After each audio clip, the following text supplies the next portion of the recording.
জাহানের প্রেসিডেন্ট, নাম তার ছিল ওমর রাদিয়াল্লাহু তাআলা আনহু। আমার বন্ধুরা সকলেই জানেন, প্রাথমিক যুগে তিনি ইসলাম কবুল করতে পারেন নাই, কালেমা গ্রহণ করতে পারেন নাই। প্রাথমিক যুগে কিন্তু ওমর কিন্তু ইসলাম কবুল করে নাই, কালেমা গ্রহণ করে নাই। কিন্তু একদিন হঠাৎ করে আবু জেহেল গলবাই টাক করে বলল, শোনো শোনো শোনো, মুহাম্মাদের কাল্লা আনতে পারবে যে, আমি আবু জেহেল ঘোষণা করছি 100 উট তাকে পুরস্কার দেওয়া হবে। দীপ্ত কণ্ঠে যখন আবু জেহেল এই কথা বলল, সঙ্গে সঙ্গে আমার বন্ধুরা একটু লক্ষ্য করুন, সঙ্গে সঙ্গে ওমর তার ডাইনারটা উসের করে বলল, আমি ওমর আব্দুল্লাহর বেটা মোহাম্মদের কাল্লা যদি কেটে নিয়ে আপনার সামনে উপস্থিত করতে পারি, 100 উট কি আপনি আমাকে দেবেন? দীপ্ত কণ্ঠে আবু জেহেল বলল, জি অবশ্যই তোমাকে দেওয়া হবে। এই কথা শুনে আমার বন্ধু ওমর তার ঘরের দিকে রওনা করলেন। ঘর অর্থাৎ সন্ধ্যার পর থেকে অর্থাৎ ফজর পর্যন্ত ঘুমিয়ে থাকলেন। সকাল হয়ে গেল। ওমর রাদিয়াল্লাহু তাআলা আনহু ইসলাম যুগের পূর্বে বিশ্বনবীকে কীভাবে হত্যার প্রাণ করেছিল, কিন্তু ওমর আল্লাহর প্রিয় গোলাম কিভাবে হয়েছিলেন একটু লক্ষ্য করুন প্রিয় বন্ধুরা।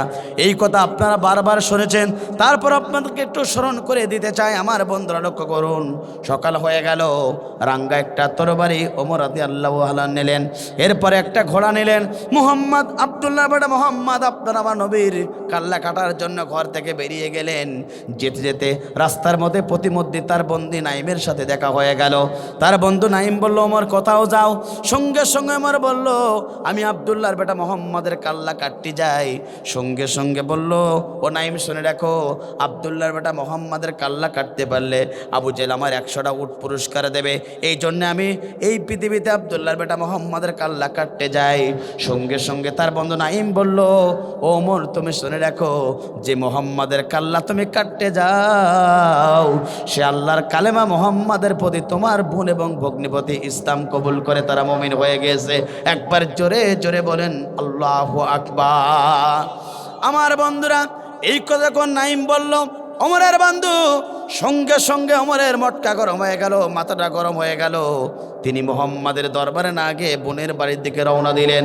বোনের বাড়িতে প্রবেশ করবেন, হঠাৎ করে তারা দুইজন স্বামী আর স্ত্রী কোরআন তেলাওয়াত করতেছিলেন। সূরা তোহার একটা আয়াত তেলাওয়াত করতেছিলেন। ঘরের বাইরে থেকে তিনি শুনলেন। কিছুক্ষণ পরে ঘোড়াটা রেখে ঘরের ভিতরে প্রবেশ করলেন। বোন এবং ভগ্নিপতিকে বললেন, তোমরা নাকি ইসলাম কবুল করেছো, কালেমা গ্রহণ করেছো, মুহাম্মাদের বলে তোমরা নাকি ঈমান এনেছো, আল্লাহর প্রতি ঈমান এনেছিল। সঙ্গে সঙ্গে বোন এবং ভগ্নিপতি বলল, জি ভাই, আমরা দুজন ইসলাম কবুল করছি, ভাই তুমি পর্যন্ত ইসলাম কবুল করো। যখন এই কথা বলল, সঙ্গে সঙ্গে ওমর আলহামদুলিল্লাহ আলহামদুলিল্লাহি নাহমাদুহু ওয়া নাস্তাঈনুহু ওয়া নাস্তাগফিরুহু ونعوذ بالله من شرور أنفسنا ومن سيئات أعمالنا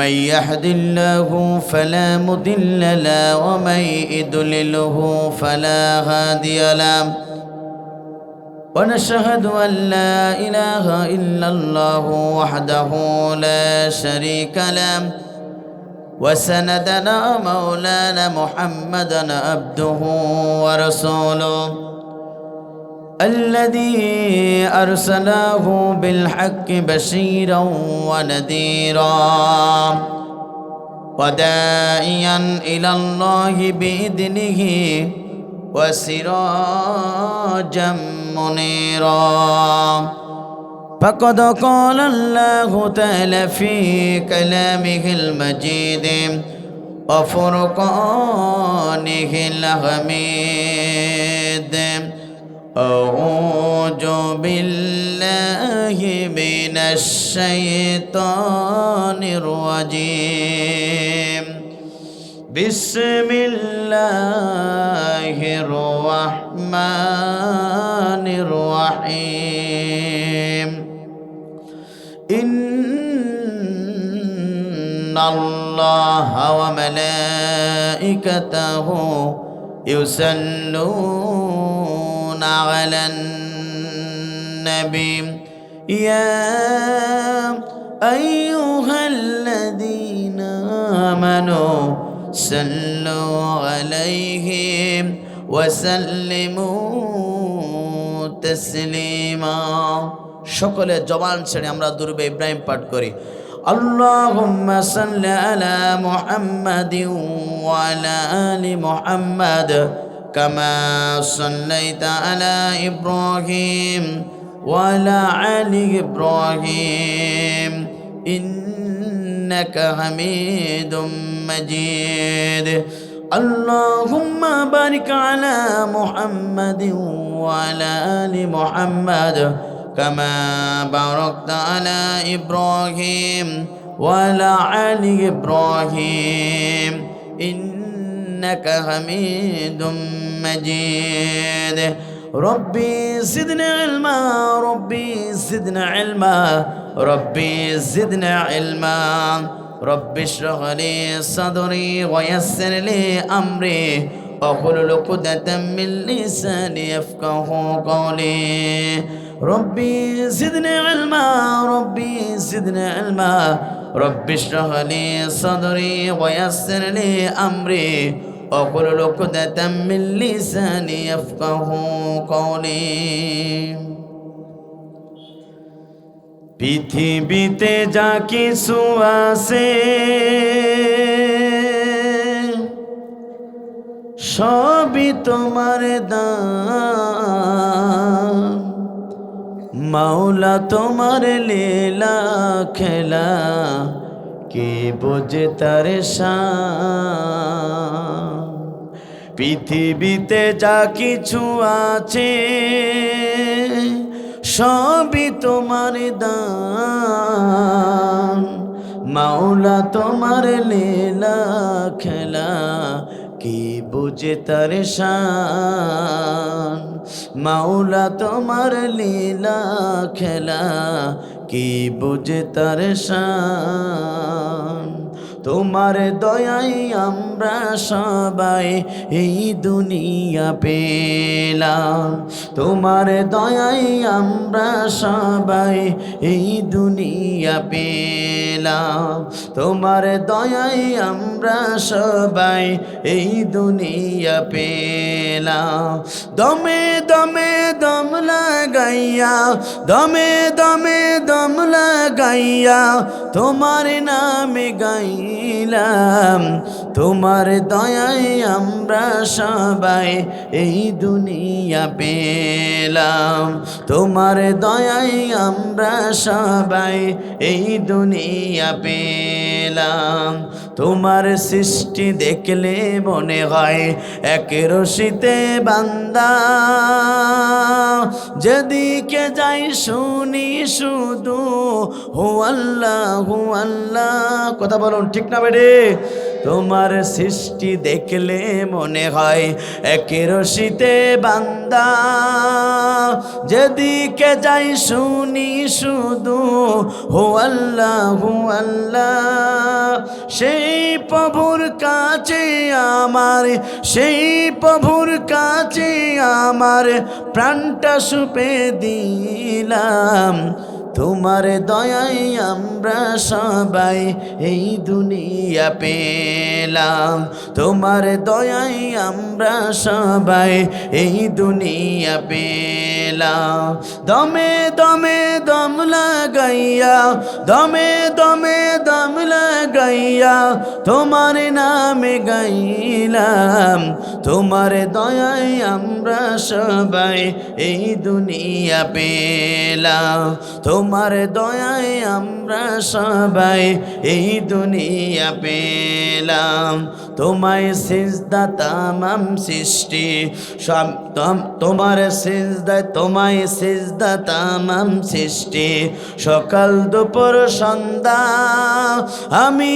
অধম তারি আদলে হয়ে গেলাম বান্দা কথা বলুন ঠিক না বেড়ে তোমায় সিজদা তামাম সৃষ্টি সকাল দুপুর সন্ধ্যা আমি অধম তারি আদলে হয়ে গেলাম বান্দা হৃদয় মাঝে আমরা পাবো হৃদয় মাঝে আমরা পাবো তোমার পরম পাইলাম তোমার দয়ায় আমরা সবাই এই দুনিয়া পেলাম, তোমার দয়ায় আমরা সবাই এই দুনিয়া পেলাম।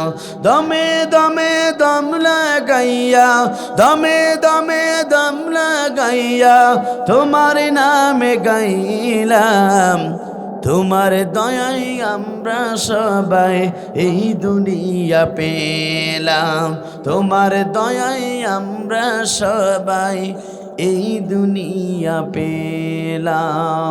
চিৎকার করে বলেন মারহাবা। রুজির কোন লা ইলাহা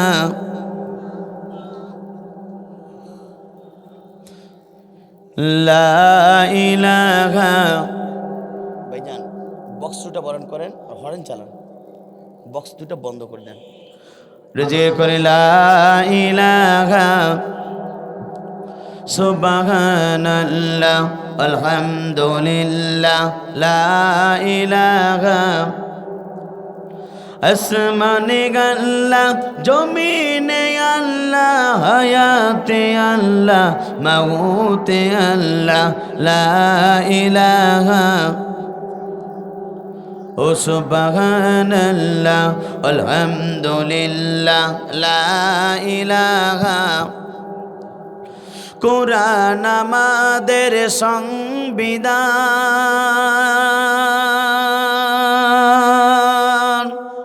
ওরাও সবাই তারও বিজয় নিশান। কথা বলুন ঠিক না বেঠিক? আপনার আমার সংবিধানের নাম কি? আর ধরেন আপনার আমার সংবিধানের নাম কি? কারা কারা মুসলমান দুহাত তুলে একটু আল্লাহকে দেখান। আমরা জাতিতে মুসলমান, আমাদের জীবন গ্রন্থ আল্লাহর কোরআন, আমাদের অবশ্যই আল্লাহ, আমাদের নেতা হচ্ছে জনাবে মুহাম্মদ রাসূলুল্লাহ সাল্লাল্লাহু আলাইহি সাল্লাম। কথা বলুন ঠিক না বেঠিক? আমাদের অবশ্যই আল্লাহ, আমাদের নেতা হচ্ছে জনাবে মুহাম্মদ রাসূলুল্লাহ সাল্লাল্লাহু আলাইহি সাল্লাম। আর মুসলমানদের জীবন গ্রন্থ নামাজ আল্লাহর কোরআন। কথা বলুন ঠিক না বেঠিক? কিছুদিন আগে আমরা দেখতে পেরেছিলাম ফ্রান্সের সরকার প্রধানমন্ত্রী ম্যাক্রো বিশ্বনবীকে নিয়ে কটূক্তি করেছিল। বাংলাদেশের তৌহিদি জনতারা টেকনাফ থেকে তেতুলিয়া, রূপসা থেকে পাথরিয়া, সুন্দরবন থেকে বান্দরবন, প্রত্যেক ট্যাংসির মুসলমানেরা মাথায় কাপড়ের কাপড় বেঁধে গোটা পৃথিবীতে বিশ্বনবীর পক্ষে স্লোগান দিয়েছিল, আমরা সেই নবীর উম্মত। কথা বলুন ঠিক না বেঠিক? এখানে শেষ না প্রিয় বন্ধুরা, আপনারা মনে বিশ্বনবী আখিরি জামানার নবী, যে নবীর চেহারা দেখলে পারে এতিম সন্তানগুলো পিতা হারানোর বেদনা ভুলে যেত, যে নবীর চেহারা দেখলে পারে বিধবারা তাদের স্বামী হারানোর বেদনা ভুলে যেত, যে নবীর চেহারা দেখলে পারে অর্থাৎ ক্ষুধার্ত সাহাবীগণ ক্ষুধা নিবারণ হয়ে যেত। আপনারা মনে বিশ্বনবী আখিরি জামানার নবী, যে নবীর প্রতি আল্লাহ রাব্বুল আলামিন নিজেই দরুদ প্রেরণ করেন, যে নবীকে আল্লাহ রাব্বুল আলামিন হাবিবুল্লাহ বলেছেন, যে নবীর হাতের ইশারা পর্যন্ত চন্দ্রগুলো দ্বিখণ্ডিত করা হয়েছিল। আপনারা বিশ্বনবী আখিরি জামানার নবী এই জমিনে কালেমার দাওয়াত দেওয়ার কারণে আবু জেহেল সরকার মিথ্যা মামলাকে আপনারা মনে বিশ্বনবী আখিরি জামানার নবী দীর্ঘ 29টি মাস কারাবরণ করেছিল। কারারুদ্ধ অবস্থায় গাছের লতাপাতা পর্যন্ত চিবিয়ে চিবিয়ে খেয়েছে। তারপরে বিশ্বনবী কালেমার দাওয়াত থেকে 1 ইঞ্চি সরে দাঁড়ায় নাই। আমরা সেই নবীর উম্মত। কথা বলুন ঠিক না বেঠিক? এখানে শেষ নয় প্রিয় বন্ধুরা, আপনারা মনে বিশ্বনবী আখিরি জামানার নবী এই দুনিয়াতে কালেমার দাওয়াত দেওয়ার কারণে, ইসলামের দাওয়াত দেওয়ার কারণে আবু জেহেল সরকারের মিথ্যা মামলাকে দীর্ঘ 29 মাস কারাবরণ করেছিল। এই জমিনে কালেমার দাওয়াত দেওয়ার কারণে ওই টাইপের দুষ্ট যুবকেরা আল্লাহ রসুলকে টার্গেট করে বৃষ্টির মতন পাথর মেরেছিল। পাথর আঘাতপ্রাপ্ত হয়ে আল্লাহ রসুল অর্থাৎ তিনি তার শরীর থেকে রক্ত বের হয়েছিল। তাইফের ময়দানে 3টি বাদনে বেহুশ হয়ে গিয়েছিল। তারপরে বিশ্বনবী কালেমার দাওয়াত থেকে 1 ইঞ্চি সরে দাঁড়ায় নাই। আমরা সেই নবীর উম্মত। কথা বলুন ঠিক না বেঠিক? এখানে শেষ নয় প্রিয় বন্ধুরা, আপনারা মনে বিশ্বনবী আখিরি জামানার নবী এই দুনিয়াতে কালেমার দাওয়াত দেওয়ার কারণে অর্থাৎ মাথার হেলমেট ফেলেছিল। এই দুনিয়াতে কালেমার দাওয়াত দেওয়ার কারণে উহুদের ময়দানে তান্দারভাবে শহীদ করতে হয়েছিল। এই জমিনে কালেমার দাওয়াত দেওয়ার কারণে অর্থাৎ আল্লাহ রাসূল মাতৃভূমি ছেড়েছিলেন, পিতৃভূমি ছেড়েছিলেন। তারপরে বিশ্বনবী কালেমার দাওয়াত থেকে 1 ইঞ্চি সরে দাঁড়ায় নাই। কথা বলুন ঠিক না বেঠিক? এই দুনিয়াতে কালেমার দাওয়াত দেওয়ার কারণে রসুলের সোনার সাহাবীগণ পর্যন্ত তারা হাত দিয়েছেন, চোখ দিয়েছেন, কান দিয়েছেন, অর্থাৎ বুকের রক্ত ঢেলে এই জমিনকে সিক্ত করেছে। তারপরে বিশ্বনবীর আত্মার প্রিয় সোনার সাহাবীগণ পর্যন্ত বাতিল শক্তির কাছে 1 ইঞ্চির জন্য মাথা নত করে নাই। কথা বলুন ঠিক না বেঠিক? আল উলামা ওয়ারাসাতুল আম্বিয়া, অর্থাৎ নবীদের উত্তরসূরি হচ্ছে গোটা পৃথিবীতে হক্কানি আলেমগণ। সেই হক্কানি আলেমগণ যখন গোটা পৃথিবীতে কালেমার দাওয়াত দিয়েছিল, ইসলামের দাওয়াত দিয়েছিল, জাতির লোকদেরকে জাহান্নাম থেকে বাঁচিয়ে আল্লাহর জান্নাতের পথের ঠিকানা ব্যবস্থা গ্রহণ করেছিল। যুগে যুগে যত জালিম ছিল, স্বৈরাচার ছিল, সেই স্বৈরাচার এবং জালিমরা আলেমদেরকে মিথ্যা মামলা দিয়েছে। পৃথিবীর মাঝ থেকে অন্যায়ভাবে আলেমদেরকে ফাঁসির মঞ্চে দিয়ে গোটা পৃথিবীর মাঝ থেকে বিদায় গ্রহণ করেছে। তারপরে একজন হক্কানি আলেম বাতিল শক্তির কাছে এক সেকেন্ডের জন্য মাথা নত করে নাই। আত্মস্থাকে দুঃখ লাগে। প্রিয় বন্ধুরা লক্ষ্য করুন, যিনি গোটা পৃথিবীতে 50টা বছর ধরে কোরআনের তাফসীর করেছিল, কাবা ঘরে 3 দিনের থেকে পড়ার সুযোগ পেয়েছিল, 2 রাকাত নামাজ পড়ার সুযোগ পেয়েছিল, যার কণ্ঠে কোরআনের তাফসীর শুনে হাজার হাজার ইহুদি নাস্তিকরা কালেমা পড়ে মুসলমান হয়ে গিয়েছিল, যার জন্য গোটা পৃথিবীর মুসলমান কাঁদে, যার জন্য এই বাংলাদেশের অসংখ্য মুরব্বীরা পর্যন্ত এখন জায়নামাজে বসে বসে কাঁদে, যার জন্য এই বাংলাদেশের অসংখ্য তরুণ যুবকেরা বুকে রক্ত ঢেলে জমিনকে সিক্ত করেছে। কোরআনের পাখি আল্লামা সাঈদী পর্যন্ত এই কালেমার দাওয়াত দেওয়ার কারণে, হকের দাওয়াত দেওয়ার কারণে, কোরআনের তাফসীর করার কারণে জালিমরা তাকে 13টি বছর ধরে মিথ্যা মামলা দিয়ে পাশের রাষ্ট্রকে খুশি করার জন্য ইনজেকশনের মাধ্যমে তাকে হত্যা করা হয়েছে। তারপরে কোরআনের পাখি আল্লামা সাঈদী পর্যন্ত বাতিলের কাছে এক সেকেন্ডের জন্য মাথা নত করে নাই। সুতরাং বিশ্বনবীর মতন করে যদি আপনার আমার রক্ত দিতে হয়, বিশ্বনবীর মতন করে যদি আপনার আমার জীবন দেওয়া লাগে, বিশ্বনবীর মতন করে যদি আপনার আমার এই জমি যদি তান্দার বাবরে শহীদ করতে হয়, রসুলের প্রিয় সোনার সাবিদের মতন করে যদি রক্ত দিতে হয়, জীবন দিতে হয়, বাংলাদেশে আলেমদের মতন করে যদি অন্ধপক্ষের জীবন যাপন করা লাগে, অর্থাৎ মুফতি আমির হামদার মতো যদি অন্ধপক্ষের জীবন যাপন করা লাগে, শেখ মামুনুল হকের মতো যদি অন্ধপক্ষের জীবন যাপন করা লাগে, কোরআনের পাক আল্লামা সাঈদীর মতো যদি জীবন দিতে হয়, রক্ত দেব, হাসতে হাসতে ফাঁসির মঞ্চে যাব। কোরআন ছাড়বো না কারা কারা? দোয়া আল্লাহকে দেখে দেই তারা তারা।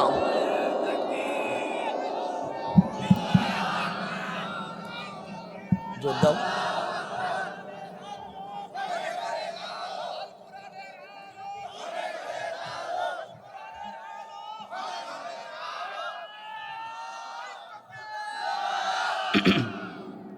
কোরআন আমাদের সংবিধান,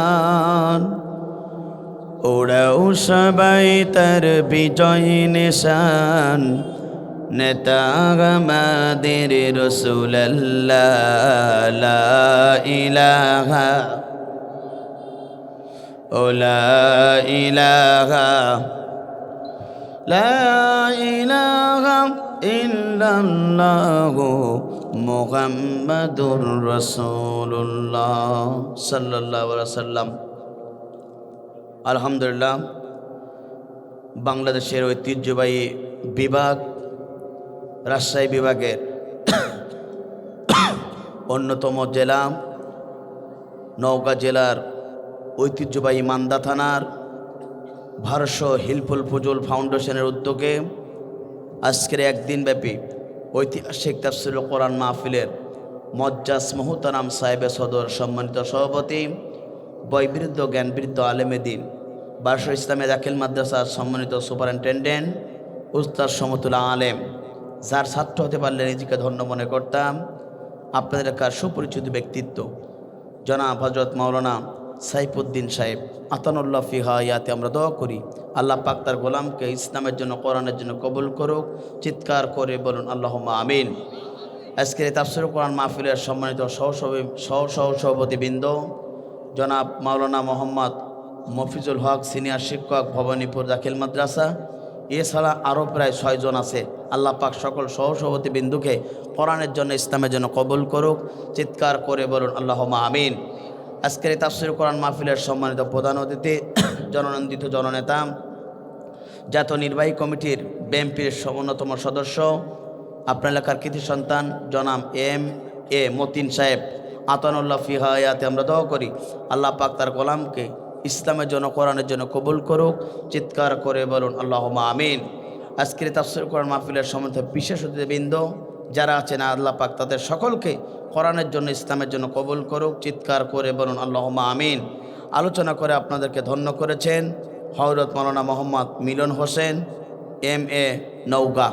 আল্লাহ পাক তার গোলামকে বাংলাদেশের প্রত্যেকটা ইঞ্চি জমিনে কোরআনের কথা বলার জন্য কবুল করুক। চিৎকার করে বলুন আল্লাহুম্মা আমিন। আলোচনা করে আপনাদেরকে ধন্য করেছেন। খানার কবার সম্মানিত মেহমান, আমার অত্যন্ত শ্রদ্ধ ব্যক্তিত্ব, এই জনপদের কৃতি সন্তান আলহাজ মাওলানা মোহাম্মদ মোস্তফা আলামিন সাহেব, সহকারী অধ্যাপক, বেলঘরিয়াহাট ফাজিল ডিগ্রি মাদ্রাসা বাগমারা রাজশাহী, ও খতিব ঐতিহাসিক কুসুম্বা শাহী জামে মসজিদ মান্দা নৌগা, আতানুল্লাহ ফি হায়াতে। আমরা দোয়া করি আল্লাহ পাক তার গোলামকে গোটা বাংলাদেশের প্রত্যেকটা ইঞ্চি জমিনে কোরআনে কথা বলার জন্য কবুল করুক। চিৎকার করে বলুন আল্লাহুম্মা আমিন। স্টেজে বসত হযরত ওলামায়ে কেরাম, বিশিষ্ট ব্যক্তিবর্গ, সামনে বসত মুরব্বী কেরাম, যুবক ভাইরা, ছোট্ট ছোট বাচ্চারা, পদ্মার আলমার শিক্ষিতা মা ও বোনেরা, জাতির বিবেক সাংবাদিক বৃন্দ, বাংলাদেশ সরকারের প্রশাসন ইন্টেলিজেন্স ব্রাঞ্চের সদস্যবৃন্দ, সর্বোপরি সেই খুলনা থেকে আমাকে দাওয়াত করে আপনাদের মাঝে নিয়ে আসলেন আপনাদের লেখার কৃতি সন্তান শ্রদ্ধ বড় ভাই জনাব ইনামুল হক সাহেব। সকলকে জানাচ্ছি হৃদয় নিংড়ার আন্তরিক সালাম। আসসালামু আলাইকুম ওয়া রাহমাতুল্লাহি ওয়া বারাকাতুহু। আপনারা কি কষ্টে আছেন নাকি? মাইকি তো 12টা বেজে গেছে, তো আপনাদের অবস্থা মনে হচ্ছে তার চেয়েও খারাপ। একটু সালাম দিলাম, এত দূর থেকে আসলাম, আপনারা যেভাবে উত্তর দিলেন মনে হচ্ছে গ্রীষ্মকালের শেষ রোজা, জিহ্বা আড়ষ্ট, ইফতারে আগ মুহূর্তে ইফতারে নিয়ে হাঁ করে তাকাই আছেন, ইফতারে গেলে তারপর জোর হবে, এমন অবস্থা নাকি আপনাদের? আপনার এলাকাকে সালাম কালাম চলে? নওগাঁর মানুষটা ইসলামের জন্য উর্বর ভূমি, কথা বলুন ঠিক না বেঠিক? আপনাদের এলাকায় তো সবচেয়ে বড় স্কলাররা, বাংলাদেশে বড় স্কলাররা এসে আলোচনা করে, তো আপনাদের যে মন মানসিকতা, আপনাদের যে অবস্থা, মনে হচ্ছে আপনারা ঘুমিয়ে পড়েছেন, মনে হচ্ছে দাফন করে দিলে তাড়াতাড়ি বাড়ি ফিরে যেতে পারবে, এরা অবস্থা নাকি? এই জন্য আরেকবার সালাম দিচ্ছি, আসসালামু আলাইকুম ওয়া রাহমাতুল্লাহ। সে মহান রবের দরবারে দিল খোলা শুকর আদায় করি, যিনি আপনাকে আমাকে রাতের ঘুমকে হারাম করে মহাগ্রন্থ আল কোরআনুল কারিমে আলোচনা শোনার জন্য হাজার হাজার মানুষের ভিড় থেকে বাছাইকৃত করে, যে মহান রব পৃথিবীর সবচেয়ে দামি স্থান, দামি জায়গা, দামি মজলিস, যেখানে বসলে পরে বান্দা আল্লাহর সবচেয়ে নিকটতম হয়ে যায়, যেখানে বসলে বান্দা আল্লাহর সবচেয়ে নিকটতম পরিবারের আহাল পরিবারের ভক্ত হয়ে যায়, যেখানে বসলে বান্দার পথে আল্লাহ রাব্বুল আলামিন রহমত নাজিল করেন, যেখানে বসলে সময়টুকু কোরআনের জন্য ব্যয় করলে আপনার আমার কাছ থেকে সময়ের হিসাব আল্লাহ রাব্বুল আলামিন নেবেন না, যেখানে বসলে আল্লাহ রাব্বুল আলামিন ফেরেশতাদের সম্মুখে খুশি হয়ে আনন্দিত করতে থাকে, পৃথিবীর সবচেয়ে দামি স্থান, দামি জায়গা, দামি মজলিস, সেই কোরআনের তাফসীর মাহফিলে বসার সুযোগ দান করে যে মহান রব, হৃদয়ে সবটুকু আবেগ অনুভূতি দিয়ে সে মহান রবের দরবারে দিল খোলা শুকর আদায় করি। চিৎকার করে বলেন আলহামদুলিল্লাহ, আর জোরে বলেন আলহামদুলিল্লাহ। রব্বানা লাকাল হামদান কাসীরান তয়্যিবান মুবারাকান ফীহি। প্রশংসা করলাম কার? বান্দা সব সময় প্রশংসা করবে কার? সুস্থ থাকলে প্রশংসা করা লাগবে কার? অসুস্থ থাকলে প্রশংসা করা লাগবে কার? সর্বোপরি সব সময় বান্দা আল্লাহর প্রশংসা করার দরকার আছে না নাই? বান্দা যখন আল্লাহর প্রশংসা করে, বান্দার প্রতি আল্লাহ রাব্বুল আলামিন সবচেয়ে বেশি রহমত ঢেলে দেয়। চিৎকার করে বলেন আল্লাহু আকবার।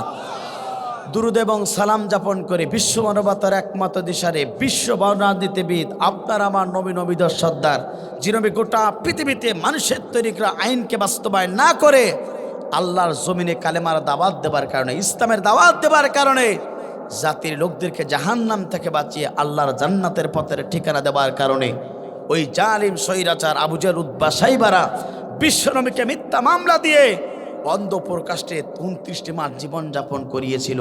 কথা বলুন ঠিক না বেটি? এই জমিনে কালেমার দাওয়াত দেওয়ার কারণে আল্লাহ রাসূলের মাথার হেলমেট ফেটেছিল।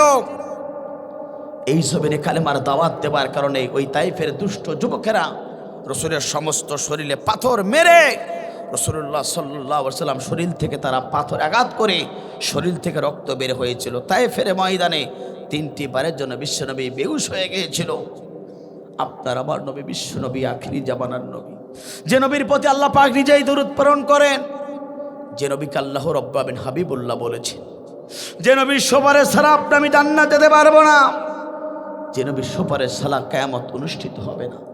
আপনার আমার নবী বিশ্বনবী, আখিরি জামানার নবী, এই কালেমার দাওয়াত দেওয়ার কারণে উহুদের ময়দানে থান্দার মোবারক পর্যন্ত শহীদ করতে হয়েছিল। এই জমিনে কালেমার দাওয়াত দেওয়ার কারণে মাতৃভূমি ছেড়েছিল, পিতৃভূমি ছেড়েছিল। জনবীর গায়ে পর্যন্ত মশাবাসী পর্যন্ত পোস্টে আল্লাহ পাক হারাম করেছেন। যে নবীর গায়ে পর্যন্ত সাপ পিছুতে কাটতে আল্লাহ রাব্বুল আমিন হারাম করেছেন। আপনার আমার নবী, বিশ্ব নবী, আখিরি জামানার নবী, যে নবীর মান মর্যাদা আল্লাহ রাব্বুল আমিন এই পৃথিবীর সবচেয়ে বেশি দিয়েছেন, সেই নবী পর্যন্ত এই দুনিয়াতে কালেমার দাওয়াত দেবার কারণে রাসূলুল্লাহ সাল্লাল্লাহু আলাইহি সাল্লামকে মিথ্যা মামলা পর্যন্ত খেতে হয়েছে। আজকের এই তাফসীর মাহফিল থেকে সেই নবীর প্রতি দুরূদ আর সালাম সাহেবুল সাল্লাল্লাহু আলাইহি সাল্লাম মাগফিরাত কামনা করে সেসব ভাইদের জন্য যারা তাদের জীবনটা ইসলামের জন্য দিয়েছেন, কোরআনের জন্য দিয়ে গোটা পৃথিবীতে যাদের নামগুলো স্বর্ণাক্ষরে লেখা হয়েছে। 2024 সালে বৈষম্যবাদী স্বৈরাচার বিরোধী আন্দোলন করতে গিয়ে যেসব ছাত্র ভাইরা তাদের জীবনের তরুণ তাদের রক্ত জমিনকে সিক্ত করেছেন, শহীদ আবু সাইদ মুগ্ধ সহ, আবু রায়হান সহ, সর্বোপরি অ্যাডভোকেট সাইফুল ইসলাম আলিফ ভাই সহ যারা এই বাংলাদেশে লাল খচিত পতাকার জন্য যারা জীবন দিয়েছেন, আমরা তাদের রুহের মাগফিরাত কামনা করি। জান্নাতের সর্বেশ তাদের মর্যাদা দান করুক। চিৎকার করে বলেন আল্লাহুম্মা আমিন। প্রিয় নওগাঁবাসী, প্রিয় মান্দাবাসী, আপনাদেরকে জানতে চাই, আপনারা কোরআনের ময়দানে আসতে পেরে খুশি না বেজার? জোরে বলেন খুশি না বেজার? আরো জোরে বলেন খুশি না বেজার? কারা কারা বেজার দোহা তোলে আল্লাহকে দেখান। আপনারা কি বেজার? চলেন বেজার? সকলে খুশি? এবার কারা কারা খুশি দোহা তোলে আল্লাহকে দেখান। লিল্লাহে তাকবীর, লিল্লাহে তাকবীর। আল কোরআনের আলো দুনিয়ার মুসলিম, কোরআন হাদিস শিখানে, আলেম ওলামা জিখানে, তাফসীর মাহফিল জিখানে, কোরআন হাদিস জিখানে, ফেন্সি আছে জিখানে। নাউজুবিল্লাহ, নাউজুবিল্লাহ। ফেন্সি যেখানে আছে আমরা সেখানে থাকতে পারি? জোরে বলেন পারি না? আমরা কোরআনের ময়দানে ইসলামের পক্ষে থাকতে চাই। তাহলে আরেকবার হাত তুলে বলে কোরআনের পক্ষে কারা কারা থাকবেন? লিল্লাহে তাকবীর। কথা বলুন ঠিক না বেঠিক? সকলে দুহাত ধরে টনটনি করান তো। কবর ঘরে থাকবে একা ভোলা মন,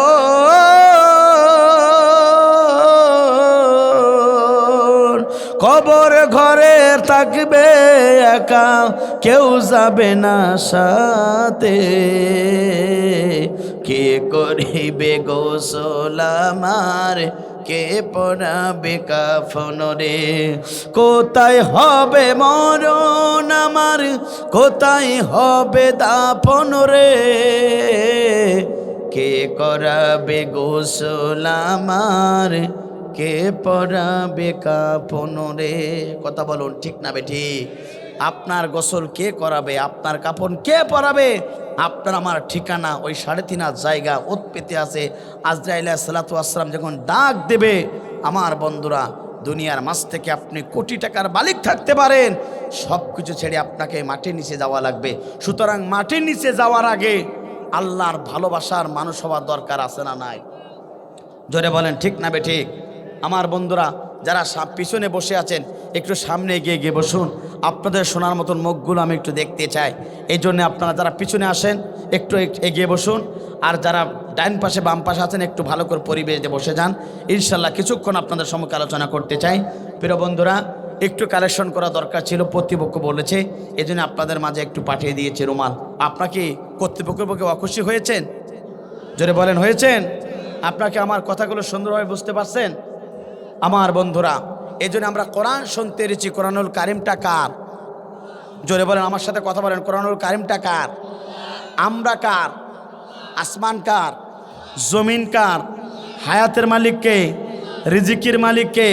সব কিছুর মালিক আল্লাহ। কথা বলুন ঠিক না বেঠিক? সুতরাং এই জমিনে আল্লাহর দেওয়া জীবন, আল্লাহর দেওয়া নেয়ামত একটা জীবন, এই পৃথিবীতে আসার পরে আল্লাহর সাথে কি অহংকারী করবেন? জোরে বলেন করা যাবে? যারা এই দুনিয়াতে আল্লাহর দেওয়া নেয়ামত পেয়ে যারা অহংকার করেছিল, আল্লাহ পাক তাদেরকে জুতা পেটা করে সাইজ করেছে।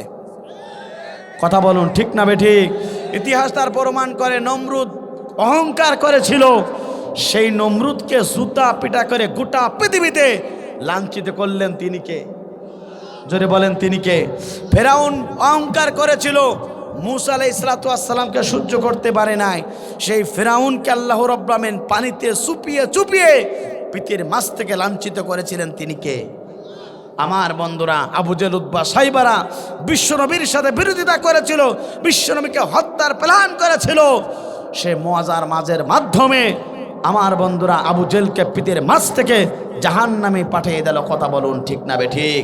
আর আফসোস লাগে, দুঃখ লাগে, আপনারা আমার বিশ্বনবী আখিরি জামানা নবীর সাথে বিরোধিতা করার কারণে আবু জেহেল উতবা সাইবাকে গোটা পৃথিবীর মাছ থেকে আল্লাহ রাব্বুল আলামিন লাঞ্ছিত অবমানিত করলো।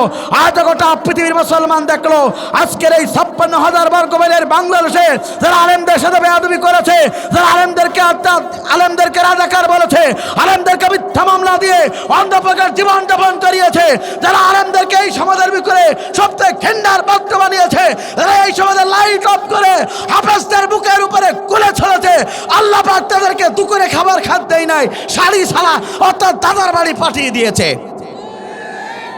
সে আল্লাহ পাক আছে না নাই? জোরে বলেন আছে না নাই? ধরে মোল্লা ধরে না, ধরলে মোল্লা ছাড়ে না। সবাই ধরে বারবার, মোল্লারা ধরে একবার। এই মোল্লারা যাদেরকে ধরেছে জানাজার নামাজ তাকাই পড়ায় লেগেছে। কথা বলুন ঠিক না বেঠিক? আমার বন্ধুরা, এই জন্য আপনাকে আমাকে ঐক্যবদ্ধ হতে হবে, আল্লাহর কোরআনের পক্ষে থাকতে হবে। কথা বলুন ঠিক না বেঠিক? কোরআন কোনো দুনিয়ার নিবিষ্ট দলের কোনো এজেন্টের বাস্তবায়ন করে না। কোরআন আল্লাহর জমিনে, আল্লাহর সার্বভৌমত্ব ক্ষমতার মালিক, এই জমিনেও আল্লাহর কোরআন চলবে। কথা বলুন ঠিক না বেঠিক? কারণ মুসলমানেরা পৃথিবীর দিকে লক্ষ্য করুন, বিশ্বনবী এমন একটা জামান এনেছিলেন, বিশ্বনবী এমন একটা সময় এনেছিলেন, আয়ামে জাহিলাতপূর্ণ সমাজ, সেই সমাজটাকে পরিবর্তন করে দিলেন কোরআন দ্বারা। কথা বলুন ঠিক না বেঠিক? সুতরাং গোটা পৃথিবীতে অশান্তিময় পৃথিবীকে যদি শান্তি আনতে চান, কোরআনের রাষ্ট্র ব্যবস্থা ছাড়া শান্তি আসতে পারে না। কোরআন মুসলমানদের হাসি ফোটায় মুখে। এই জন্য আপনি আমি একজন মুসলমান হিসাবে কোরআন এই সমাজে চলুক, আপনি আমি চাই কিনা? জোরে বলেন চাই কিনা? আমার বন্ধুরা, সেই কোরআন থেকে আপনাদের সম্মুখে আলোচনা করতে চাই। আজকে আমি যে বিষয় উপরে নির্ধারণ করেছি, যারা এই দুনিয়াতে 8টা গুণ অর্জন করতে পারবে, আল্লাহ পাক বলছেন আমি রব্বুল আমিন তাদেরকে সবচেয়ে বেশি ভালোবাসবো। মৃত্যুর পরে তাদেরকে জান্নাত, অর্থাৎ হাসরের ময়দানে তারা ডাইন হাতে আমলনামা পাবে এবং তারা জান্নাত পেয়ে যাবে। চিৎকার করে বলেন আল্লাহু আকবার। কয়টা গুণ? 8টা গুণ যারা অর্জন করতে পারবে তাদেরকে ভালোবাসবেন তিনি কে? আল্লাহ পাক। যদি আপনাকে ভালোবাসেন, দুনিয়ার সমস্ত মানুষ যদি আপনার বিরোধিতা করে, আপনার কোনো যায় আসে? জোরে বলেন আসে না? আমার বন্ধুরা, তাহলে লক্ষ্য করুন, আপনি আমি কোরআনের ময়দানে এনেছি, আপনি আমি কোরআনের মঞ্চে কোরআন শোনার জন্য এনেছি। সেই মহান রব কোরআনুল কারিমের ভিতরে ঘোষণা করলেন, বান্দা শুনে রাখো, এই কোরআনকে কেন নাজিল করা হলো। আপনি আমি যদি এই কোরআনের কাছে প্রশ্ন করি, পৃথিবীর সমস্ত উত্তরগুলো ব্যর্থ হয়ে যাবে। এই কোরআন সঙ্গে সঙ্গে আপনার উত্তর দিয়ে দেবে। একবার জোরে জোরে বলুন আল্লাহু আকবার। এটা আমার কথা নয়, কোরআনুল কারিমের কথা। আল্লাহ রাব্বুল আমিন বলেন, আলিফ লাম রা কিতাবুন আনজালনাহু ইলাইকা লিতুখরিজান নাসা মিনাল যুলুমাতি ইলান নূর। চিৎকার করে বলুন আল্লাহু আকবার। আল্লাহর পক্ষ থেকে জিবরাইলের মাধ্যমে বিশ্বনবীর প্রতি কোরআনটা নাজিল হলো। কারণটা হলো, গোটা পৃথিবীতে অতবার অন্ধকার পথ আছে, গোটা পৃথিবীতে অতবার অন্ধকার সমাজ আছে, গোটা পৃথিবীতে অতবার অন্ধকার মতদর্শ আছে, গোটা পৃথিবীতে অন্ধকার পথ আছে। সমস্ত পথ এবং মতকে দুপা মারিয়ে গোটা পৃথিবীতে একটি আলোকিত সমাজ তৈরি করার জন্য 1400 বছর আগে আল্লাহ নবীর প্রতি আল্লাহ রাব্বুল আমিন কোরআন নাজিল করেছিলেন। একবার জোরে জোরে বলুন আল্লাহু আকবার। আমার বন্ধুরা, বিশ্বনবী এমন একটা সমাজে ছিলেন যে সমাজে নারীর কোনো সতীত্বর গ্যারান্টি ছিল না, যে সমাজে ভাই ভাইকে মার্ডার করতো, হত্যা করতো সম্পদের জন্য, যে সমাজে ভাই ভাইকে হত্যা করতো ক্ষমতার জন্য, এমন একটা সমাজে যে সমাজে নারীর সতীত্ব গ্যারান্টি ছিল না, সম্পদ যার ছিল, মূল্য তার ছিল, সব তার ছিল, এমন একটা সমাজ আল্লাহ রাব্বুল আমিন তার বিশ্বনবীকে প্রেরণ করেছিলেন, কোরআন দিয়েছিলেন। গোটা পৃথিবীতে কোরআন দিয়ে তিনি আলোকিত সমাজ তৈরি করেছিলেন। আমার আমার বন্ধুরা তাহলে লক্ষ্য করুন, বিশ্বনবী যদি কোরআন দ্বারা গোটা পৃথিবীর অন্ধকার পথকে যদি তিনি আলোকিত করতে পারে, সুতরাং গোটা পৃথিবীতে অন্ধকার সমাজটাকে বর্তমানে পরিবর্তন করে আল্লাহর কোরআন ছাড়া হবে না। কথা বলুন ঠিক না বেঠিক? সমাজ পরিবর্তন করেছিলেন বিশ্বনবী কোরআন দিয়ে। আমার বন্ধুরা, বর্তমান সমাজ যদি পরিবর্তন করতে হয়, কোরআনের শাসন ব্যবস্থা ছাড়া কি পারা যাবে? জোরে বলেন, পারা যাবে না। কারণ গোটা পৃথিবীর সবচেয়ে আলো হচ্ছে কোরআন। এই কোরআন যেখানেই থাকবে সেখানেই আলো। চিৎকার করে বলেন আল্লাহু আকবার। উদাহরণ দিলে আপনারা বুঝতে পারবেন। প্রিয় উপস্থিতি, মনে করেন আপনি রাত ৩টার সময় ঘন অমাবস্যার রাতে আপনি একা একা মনে করেন যে এই জয় বাংলা বাজার থেকে আপনাদের এই ভারসা এলাকায় আসতেছেন, কিন্তু আপনার হাতে কোনো আলো নেই, কিছু নেই। যদি রাত ৩টা ১টার সময় যদি একা একা আসেন, বলুন তো অ্যাক্সিডেন্ট হওয়ার আশা আসে না নাই? জোরে বলুন, আসে না নাই? অ্যাক্সিডেন্ট হবেন, আপনি অ্যাক্সিডেন্ট হয়ে মৃত্যুবরণ করতেও পারেন। কিন্তু আপনার হাতে মনে করেন এই 1800 টাকা দামের একটা মোবাইল আছে, এই মোবাইল ছোট্ট একটা আলো আছে। এই আলোটা যদি আপনার কাছে থাকে, আপনি ওখান থেকে বাড়ি আসতে পারবেন কিছুটা পথ আলো দিয়ে দেখতে দেখতে। কথা বলুন ঠিক না বেঠিক?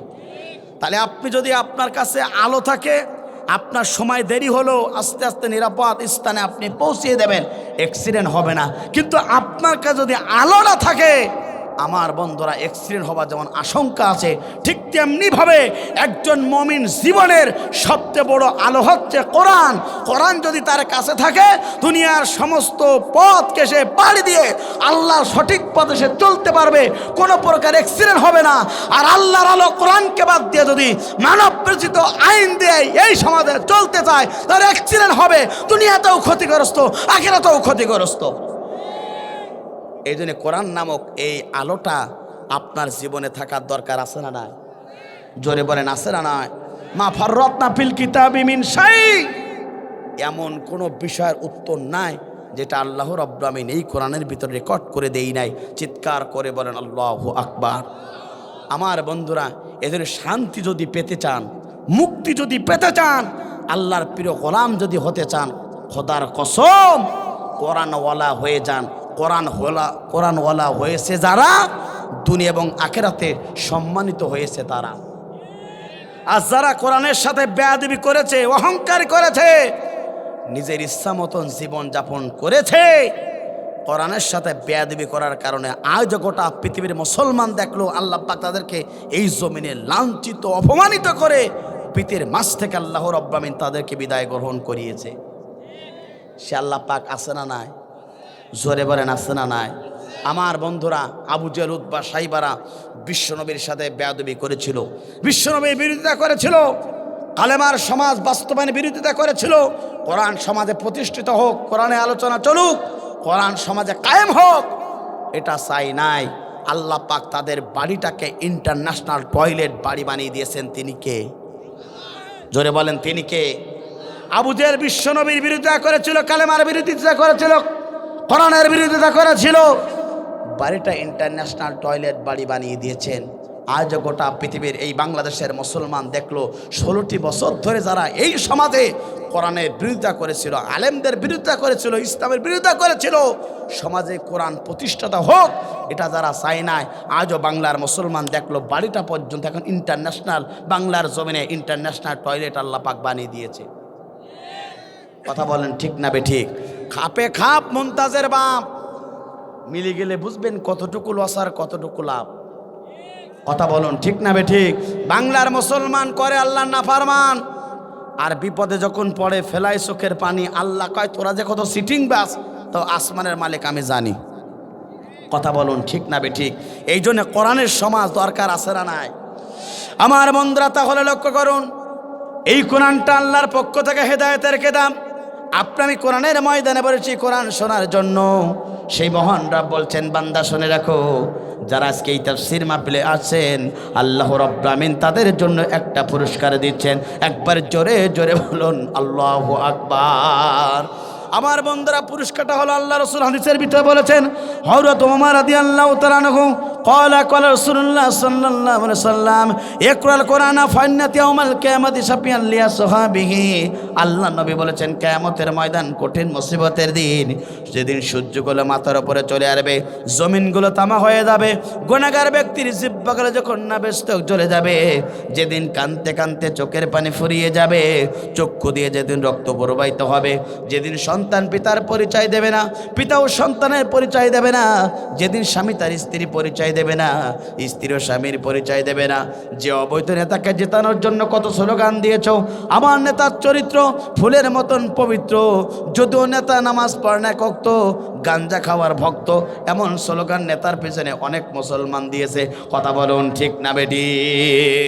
কিয়ামতের ময়দানে ওই নেতা আপনার পরিচয় দেবে না, দেখলে ব্যাজ্ঞারা দলমার জন্য চেষ্টা করবে। কিন্তু আল্লাহ রাসূল হাদিসের ভিতরে বলেছেন, যারা আজকে রাত জায়গায় কোরআনের তাফসীর মাহফিলে বসে গেল আর কোরআন শোনার জন্য বসে গেল, সেই মহান রব জানিয়ে দিচ্ছেন, রাসূলের হাদিসের ভিতরে জানিয়ে দিচ্ছেন, শুনে রাখো বান্দা, যারা আজকে এই তাফসীর মাহফিলে বসে গেল আর যারা মনোযোগ সহকারে কোরআন শুনলো, সামিনা ওয়া তানা, কোরআন যা বলেছে এটা মানার নিয়ে যারা কোরআনের তাফসীর মাহফিলে বসে গেল, আল্লাহ রাসূল বলেন ওই কিয়ামতের বিভীষিক অবস্থায় যেদিন কেউ কারো পরিচয় দেবে না, কেউ কারোর জন্য সামান্য উপকার করতে পারবে না, আজকে যারা এই কোরআনের ময়দানে বসে গেল কোরআন শোনার জন্য, এই কোরআন তাদেরকে সুপারিশ করে করে আল্লাহর জান্নাতে নিয়ে যাওয়ার ব্যবস্থা গ্রহণ করবে। একবার জোরে জোরে বলেন আল্লাহু আকবার। আমার বন্ধুরা এখানেই শেষ নয়, যারা আজকে এই কোরআনের ময়দানে আসলো, আমার বন্ধুরা তাহলে কোরআনের ময়দানে বসলে কোরআন আপনার জন্য সুপারিশ করবে। কিন্তু যারা কোরআন ভালো লাগে না, কোরআন আলোচনা ভালো লাগে না, ইসলামের অর্থাৎ কোরআনের কথাগুলো যাদের ভালো লাগে না, আল্লাহ পাক কোরআনুল কারীমের সূরা ফুরকানের ভিতরে বলছেন, হাসরের ময়দানে এই কোরআন আল্লাহর আদালতে মামলা করবে। বিশ্বনবী হবেন উকুল, আল্লাহ হবেন প্রধান বিচারপতি। আল্লাহর আদালতে এই কোরআন তাদের বিরুদ্ধে আল্লাহর আদালতে মামলা করবে। এই কোরআন যদি আল্লাহর আদালতে আপনার আমার বিরুদ্ধে মামলা করে, আপনার আমার স্থান জান্নাত হবে না, আপনার আমার স্থান হয়ে যাবে জাহান্নামে। কথা বলুন ঠিক না বেঠিক? এই জন্য আমরা কোরআনের সুপারিশ দরকার আছে না নাই? জোরে বলেন আছে না নাই? আমরা কোরআনের সুপারিশ নিয়ে এরপরে জান্নাতে ফিরে যেতে চাই। অনেকের বাবা চলে গেছে, অনেকের মা চলে গেছেন, অনেকের দাদা দাদি আত্মস্বজন চলে গেছেন। যদি আজকের দিনটা কোরআনের জন্য ব্যয় করতে পারি, তাদের সিলমি সাত মিনাল লাইলি, রাসূল বলেছেন তারা 1 ঘন্টা কোরআনের জন্য ব্যয় করবে, 60 বছর নফল ইবাদত করলে যে পরিমাণ সওয়াব হয়, 1 ঘন্টা কোরআনের জন্য ব্যয় করলে সেই পরিমাণ সওয়াব আপনার আমলনামায় লেখা হয়। চিৎকার করে বলেন আল্লাহু আকবার।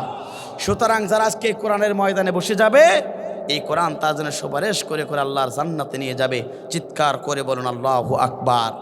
আমার বন্ধুরা, তাহলে 8টা গুণ অর্জন করলে যাদেরকে আল্লাহ রাব্বুল আমিন ভালোবাসবেন জানার দরকার আছে না নাই? জোরে বলেন আছে না নাই? 1 নম্বর গুণ অর্জন করবে যারা, যারা এই দুনিয়াতে মুমিন হবে, মুত্তাকি হবে, যারা আল্লাহর প্রিয় গোলাম হবে, যারা এই পৃথিবীতে কোরআন মোতাবেক জীবন গড়বে, আল্লাহ পাক বলছেন আমি রব্বুল আমিন তাদেরকে ভালোবাসবো, মৃত্যুর পরে তাদের জন্য জান্নাতে ফিরদাউসের মেহমান করব। চিৎকার করে বলেন আল্লাহু আকবার। কথা কার? আমার বন্ধুরা, তাহলে লক্ষ্য করুন, 1 নম্বর গুণ যারা অর্জন করতে পারবে, এই দুনিয়া তারা সমস্ত সব কিছু বাদ দিয়ে যারা সঠিকভাবে আল্লাহর প্রতি মানতে পারবে। আর 2 নম্বর যারা ভালো ভালো অর্জন করতে পারবে, ভালো ভালো কাজ করতে পারবে, যারা মুমিন হতে পারবে, আল্লাহ রাব্বুল আমিন বলেন মৃত্যুর পরে ওই রব্বুল আমিন তাদের জন্য জান্নাতের ফিরদাউসের মেহমান করবে।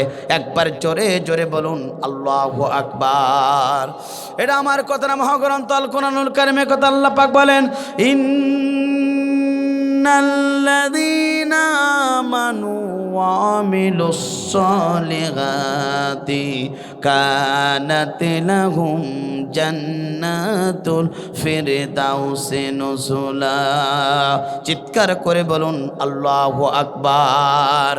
আল্লাহ পাক বলেন নিশ্চয় যারা এই দুনিয়াতে শিরিক মুক্ত ঈমান আনতে পারবে, যেই ইমানের ভিতরে কোনো শিরিক থাকবে না, যেই ইমানের ভিতরে কোনো ভেজাল থাকবে না, অর্থাৎ ভেজাল মুক্ত ইমান যারা আল্লাহর প্রতি আনতে পারবে, যে ইমানের ভিতরে কোনো প্রকার সন্দেহ পোষণ করবে না, কেবলমাত্র শুধুমাত্র আল্লাহর প্রতি আর ইমান আনতে পারবে, আর দুনিয়াতে যারা ভালো ভালো কাজ করতে পারবে, আল্লাহ রাব্বুল আমিন জানিয়ে দিচ্ছেন, বান্দা শুনে রাখো, আমি রব্বুল আমিন তোমাদের জন্য জানিয়ে দিচ্ছি, মৃত্যুর পরে রব্বুল আমিন তাদেরকে জান্নাতের ফেরদাউসের মেহমান করবে, আল্লাহ রাব্বুল আমিন তাদেরকে ভালোবাসবে। একবার জোরে জোরে বলুন আল্লাহু আকবার। আর যারা আল্লাহর মাহবুব বান্দা হয়ে যাবে, যারা আল্লাহর নিকটতম হয়ে যাবে, ওই ব্যক্তিগুলো যখন কোরআনের তাফসীর মাহফিলে আসে, মুমিন ব্যক্তিগুলো যখন আল্লাহর কোরআনের তাফসীর মাহফিলে আসে, আল্লাহ পাক বলেন তাদের জীবনে সবচেয়ে দুটো উপকার হয়। একবার জোরে জোরে বলুন আল্লাহু আকবার।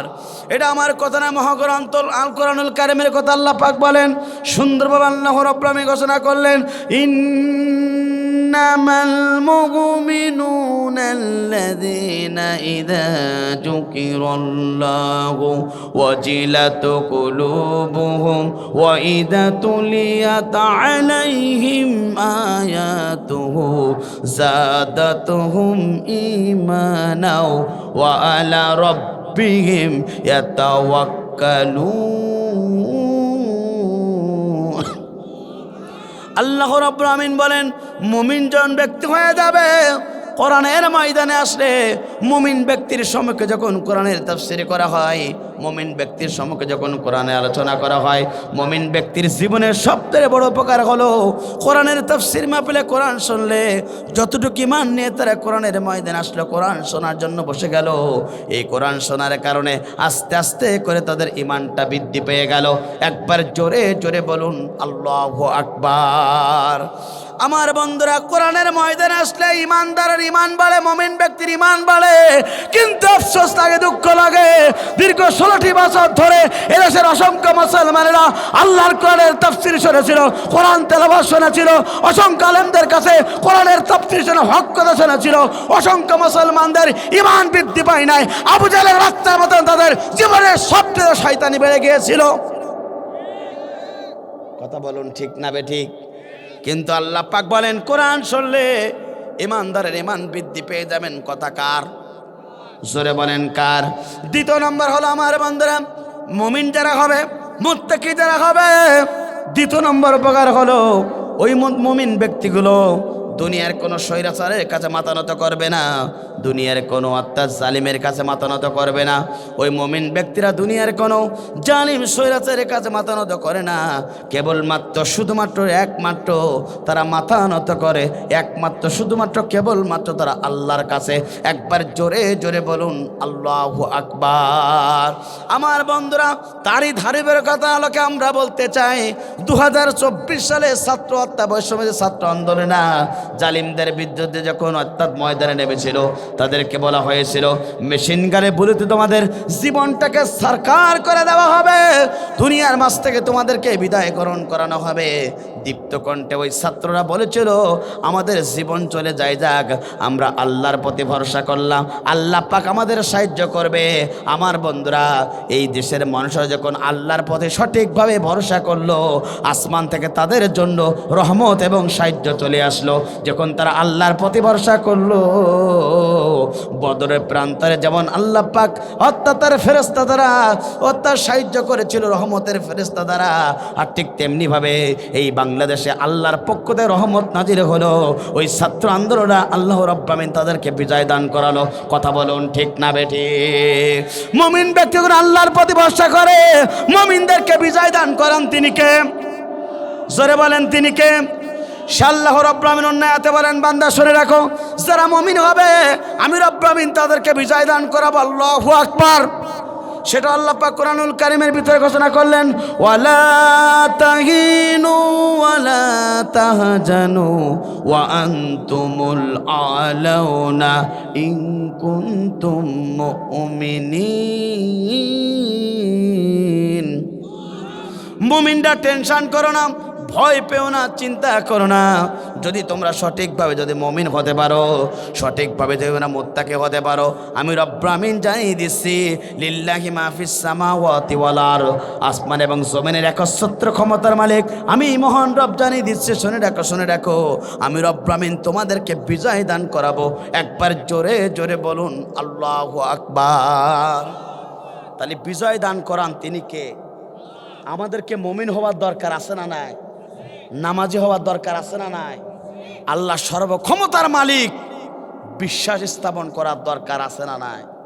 যারা এইভাবে যারা গুণ অর্জন করতে পারবে, যারা মুমিন হতে পারবে, আল্লাহ পাক বলেন আমি তাদেরকে ভালোবাসবো। চিৎকার করে বলেন আল্লাহু আকবার। এই জন্য আল্লাহর ভালোবাসা পাওয়ার দরকার আছে না নাই? আমার বন্ধুরা, যুগে যুগে যারা আল্লাহর ভালোবাসা পেয়েছে, যুগে যুগে যারা আল্লাহর সবচেয়ে কাছের হয়েছে, যুগে যুগে যারা আল্লাহর সবচেয়ে সান্নিধ্য পেয়েছে, তারাই তো এই দুনিয়াতে আল্লাহকে রসুলকে নেতা জীবন ব্যবস্থায় কোরআন মেরেছে। যারা এই পৃথিবীতে আল্লাহকে পাওয়ার জন্য দুনিয়ার সব কিছু ত্যাগ করেছে, কিন্তু কোরআন ত্যাগ করি নাই, আল্লাহকে ত্যাগ করি নাই, রসুলকে ত্যাগ করি নাই। জমিনে ক্ষমতার মালিক আল্লাহ, এটা বিশ্বাস স্থাপন করে আল্লাহর জমিনে কোরআনের পক্ষে, ইসলামের পক্ষে দাঁড়িয়ে গেছে। তখন আসমান থেকে সাহিত্য আসলো, তখন ওই মুমিনদেরকে আল্লাহ রাব্বুল আমিন বিজয় দান করেছে। চিৎকার করে বলেন আল্লাহু আকবার। সে আল্লাহ পাক আছে না নাই? জোরে বলেন আছে না নাই? প্রিয় নওগাঁবাসী, প্রিয় মান্দাবাসী, আপনাদেরকে বলতে চাই, এই জন্যে যারা মুমিন সঠিকভাবে হতে পারবে তাদেরকে ভালোবাসবেন তিনি কে? জোরে বলেন তিনি কে? আমার বন্ধুরা লক্ষ্য করুন, মুমিন যারা হয়েছিল আল্লাহর ভালোবাসা কিভাবে তারা অর্জন করেছিল। মুমিন যারা হয়েছিল আল্লাহর সান্নিধ্য তারা কেমন পেয়েছিল একটু লক্ষ্য করুন প্রিয় বন্ধুরা। মুমিন যারা হয়েছিল আল্লাহর ভালোবাসা তারা দুনিয়াতেও পেয়েছে, আখিরাতেও পেয়েছে। কথা বলুন ঠিক না বেঠিক? ইতিহাস প্রমাণ করে যারা মুমিন হয়ে যাবে, যারা আল্লাহর সবচেয়ে নিকটতম হয়ে যাবে, আল্লাহ পাক তাদেরকেও দুনিয়াতেও আল্লাহ রাব্বুল আমিন তাদেরকে সম্মানিত করবে, আখিরাতেও তাদেরকে সম্মানিত করবেন। কথা বলুন ঠিক না বেঠিক? আমার বন্ধুরা সকলেই জানেন, জাহানের প্রেসিডেন্ট নাম তার ছিল ওমর রাদিয়াল্লাহু তাআলা আনহু। আমার বন্ধুরা সকলেই জানেন, প্রাথমিক যুগে তিনি ইসলাম কবুল করতে পারেন নাই, কালেমা গ্রহণ করতে পারেন নাই। প্রাথমিক যুগে কিন্তু ওমর কিন্তু ইসলাম কবুল করে নাই, কালেমা গ্রহণ করে নাই। কিন্তু একদিন হঠাৎ করে আবু জেহেল গলবাইটা করে বলল, শোনো শোনো শোনো, মুহাম্মাদের কাল্লা আনতে পারবে যে? আমি আবু জেহেল ঘোষণা করছি 100 উট তাকে পুরস্কার দেওয়া হবে। দীপ্ত কণ্ঠে যখন আবু জেহেল এই কথা বলল, সঙ্গে সঙ্গে আমার বন্ধুরা একটু লক্ষ্য করুন, সঙ্গে সঙ্গে ওমর তার ডাইনারটা উসের করে বলল, আমি ওমর আব্দুল্লাহর বেটা মোহাম্মদের কাল্লা যদি কেটে এনে আপনার সামনে উপস্থিত করতে পারি, 100 উট কি আপনি আমাকে দেবেন? দীপ্তকণ্ঠ আবু জেহেল বলল, জি অবশ্যই তোমাকে দেওয়া হবে। এই কথা শুনে আমার বন্ধু ওমর তার ঘরের দিকে রওনা করলেন। ঘর অর্থাৎ সন্ধ্যার পর থেকে অর্থাৎ ফজর পর্যন্ত ঘুমিয়ে থাকলেন। সকাল হয়ে গেল। ওমর রাদিয়াল্লাহু তাআলা আনহু ইসলাম যুগের পূর্বে বিশ্বনবীকে কীভাবে হত্যার প্রাণ করেছিল, কিন্তু ওমর আল্লাহর প্রিয় গোলাম কিভাবে হয়েছিলেন একটু লক্ষ্য করুন প্রিয় বন্ধুরা। এই কথা আপনারা বারবার শুনেছেন, তারপর আপনাদেরকে একটু স্মরণ করে দিতে চাই। আমার বন্ধুরা লক্ষ্য করুন, সকাল হয়ে গেল, রাঙ্গা একটা তরবারি ওমর রাদিয়াল্লাহু আনহু নিলেন। এরপরে একটা ঘোড়া নিলেন। মুহাম্মদ আব্দুল্লাহ বেটা মোহাম্মদ আপনার আমার নবীর কাল্লা কাটার জন্য ঘর থেকে বেরিয়ে গেলেন। যেতে যেতে রাস্তার মধ্যে প্রতিমধ্যে তার বন্ধু নাইমের সাথে দেখা হয়ে গেল। তার বন্ধু নাইম বলল, ওমর কোথাও যাও? সঙ্গে সঙ্গে ওমর বলল, আমি আব্দুল্লাহর বেটা মোহাম্মদের কাল্লা কাটতে যাই। সঙ্গে সঙ্গে বলল, ও নাইম শুনে রাখো, আব্দুল্লাহর বেটা মোহাম্মদের কাল্লা কাটতে পারলে আবু জেহেল আমার 100টা উট পুরস্কার দেবে। এই জন্য আমি এই পৃথিবীতে আব্দুল্লাহর বেটা মোহাম্মদের কাল্লা কাটতে যাই। সঙ্গে সঙ্গে তার বন্ধু নাইম বলল, ওমর তুমি শুনে রাখো, যে মোহাম্মদের কাল্লা তুমি কাটতে যাও, সে আল্লাহর কালেমা মোহাম্মদের প্রতি তোমার বোন এবং ভগ্নিপতি ইসলাম কবুল করে তারা মুমিন হয়ে গেছে। একবার জোরে জোরে বলেন আল্লাহু আকবার। আমার বন্ধুরা এই কথা যখন নাইম বলল, ওমরের বন্ধু সঙ্গে সঙ্গে ওমরের মটকা গরম হয়ে গেল, মাথাটা গরম হয়ে গেল। তিনি মুহাম্মাদের দরবারে না গিয়ে বোনের বাড়ির দিকে রওনা দিলেন। বোনের বাড়িতে প্রবেশ করবেন, হঠাৎ করে তারা দুইজন স্বামী আর স্ত্রী কোরআন তেলাওয়াত করতেছিলেন। সূরা তোহার একটা আয়াত তেলাওয়াত করতেছিলেন। ঘরের বাইরে থেকে তিনি শুনলেন। কিছুক্ষণ পরে ঘোড়াটা রেখে ঘরের ভিতরে প্রবেশ করলেন। বোন এবং ভগ্নিপতিকে বললেন, তোমরা নাকি ইসলাম কবুল করেছো, কালেমা গ্রহণ করেছো, মুহাম্মাদের বই তোমরা নাকি ঈমান এনেছো, আল্লাহর প্রতি ঈমান এনেছিল। সঙ্গে সঙ্গে বোন এবং ভগ্নিপতি বলল, জি ভাই, আমরা দুজন ইসলাম কবুল করেছি। ভাই তুমি পর্যন্ত ইসলাম কবুল করো। যখন এই কথা বলল, সঙ্গে সঙ্গে ওমর তার রাঙ্গা তরবারি বের করলেন। রাঙ্গা তরবারি বের করে তরবারি অল্প উল্টো পিস দিয়ে তার নিজের বোন এবং ভগ্নিপতিকে আঘাত করা শুরু হয়ে গেল। আঘাত করতে করতে নিজের বোন এবং ভগ্নিপতি দুইটো রক্তাক্ত হয়ে যায়, দুইজন রক্তাক্ত হয়ে যায়। টপ টপ করে জমিনে রক্তাক্ত হয়ে পড়ে গেল। ওমর রাদিয়াল্লাহু তাআলা আনহু অর্থাৎ অনেক কষ্ট হয়ে গেল। সঙ্গে সঙ্গে ওমরের মনটা আস্তে আস্তে করে নরম হওয়া শুরু করলো। ওমর জিজ্ঞাসা করলো, ও আমার ভগ্নিপতি, ও আমার বোন, তোমরা কি তেলাওয়াত করতেছিল? তোমাদের এই তেলাওয়াত কিন্তু আমি একটু শুনতে চাই। সঙ্গে সঙ্গে বোন এবং ভগ্নিপতি বলল, না না না, এটা তোমার হাতে পর্যন্ত দেওয়া যাবে না, তোমাকে শোনানো পর্যন্ত যাবে না। তবে তুমি শুনে রাখো, তুমি যদি গোসল করে কালেমা পড়ে মুসলমান হয়ে যেতে পারো, এটা তোমার হাতেও দেব, তোমাকেও তেলাওয়াত করে শোনাবো। একবার জোরে জোরে বলেন আল্লাহু আকবার। আমার বন্ধুরা এই কথা যখন বললেন, ওমরের কথা আগে থেকেই কোরআন তেলাওয়াত শুনে তার মনটা নরম হয়ে গিয়েছিল। তাড়াতাড়ি তিনি গোসল করলেন। গোসল করার পরে নিজের ভগ্নিপতি অর্থাৎ তাকে কালেমা পড়ে মুসলমান বানালেন। আমার বন্ধুরা অর্থাৎ কালেমা পড়লেন, ওমর মুসলমান হয়ে গেল। তারপরে কোরআনের যে আয়াতটা তারা তেলাওয়াত করতে, এটা তার হাতে উঠিয়ে দিলেন। এবার ওমর বললেন, ও আমার বোন এবং ভগ্নিপতি, শুনে রাখো, এটা তো সুন্দর একটি তেলাওয়াত। শোনো শোনো শোনো বোন এবং ভগ্নিপতি, আমি মুহাম্মাদের দরবারে যেতে চাই এবং মুহাম্মদ একবার জোরে জোরে বলুন আল্লাহু আকবার। নিজের বোন এবং ভগ্নিপতি খুশি হয়ে গেল। যারা আল্লাহর প্রিয় মাহবুব বান্দা হবে, যারা মুমিন হতে পারবে, তাদের পুরস্কার আল্লাহ পাক কি দেবেন একটু লক্ষ্য করুন প্রিয় বন্ধুরা। এরপর কি হলো, ওমর রাদিয়াল্লাহু তাআলা আনহু নিজের বোনকে নিলেন, নিজের ভগ্নিপতিকে নিলেন, দুইজনকে নিয়ে এবার বিশ্বনবীর দরবারের দিকে রওনা দিলেন।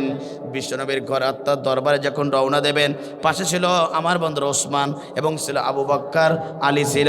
সঙ্গে সঙ্গে আবু বকর বললেন, ইয়া রাসূলুল্লাহ, হাবিবাল্লাহ, ওমর মনে হয় আপনাকে হত্যা করার জন্য আসতেছেন রাঙ্গা তরবারি নিয়ে। ইয়া রাসূলুল্লাহ, হাবিবাল্লাহ, আপনি আমাকে একটি ঘোষণা করে দিন, আমি আবু বকর ওমরের কাল্লাটা দুনিয়ার মাঝে আলাদা করে দেয়।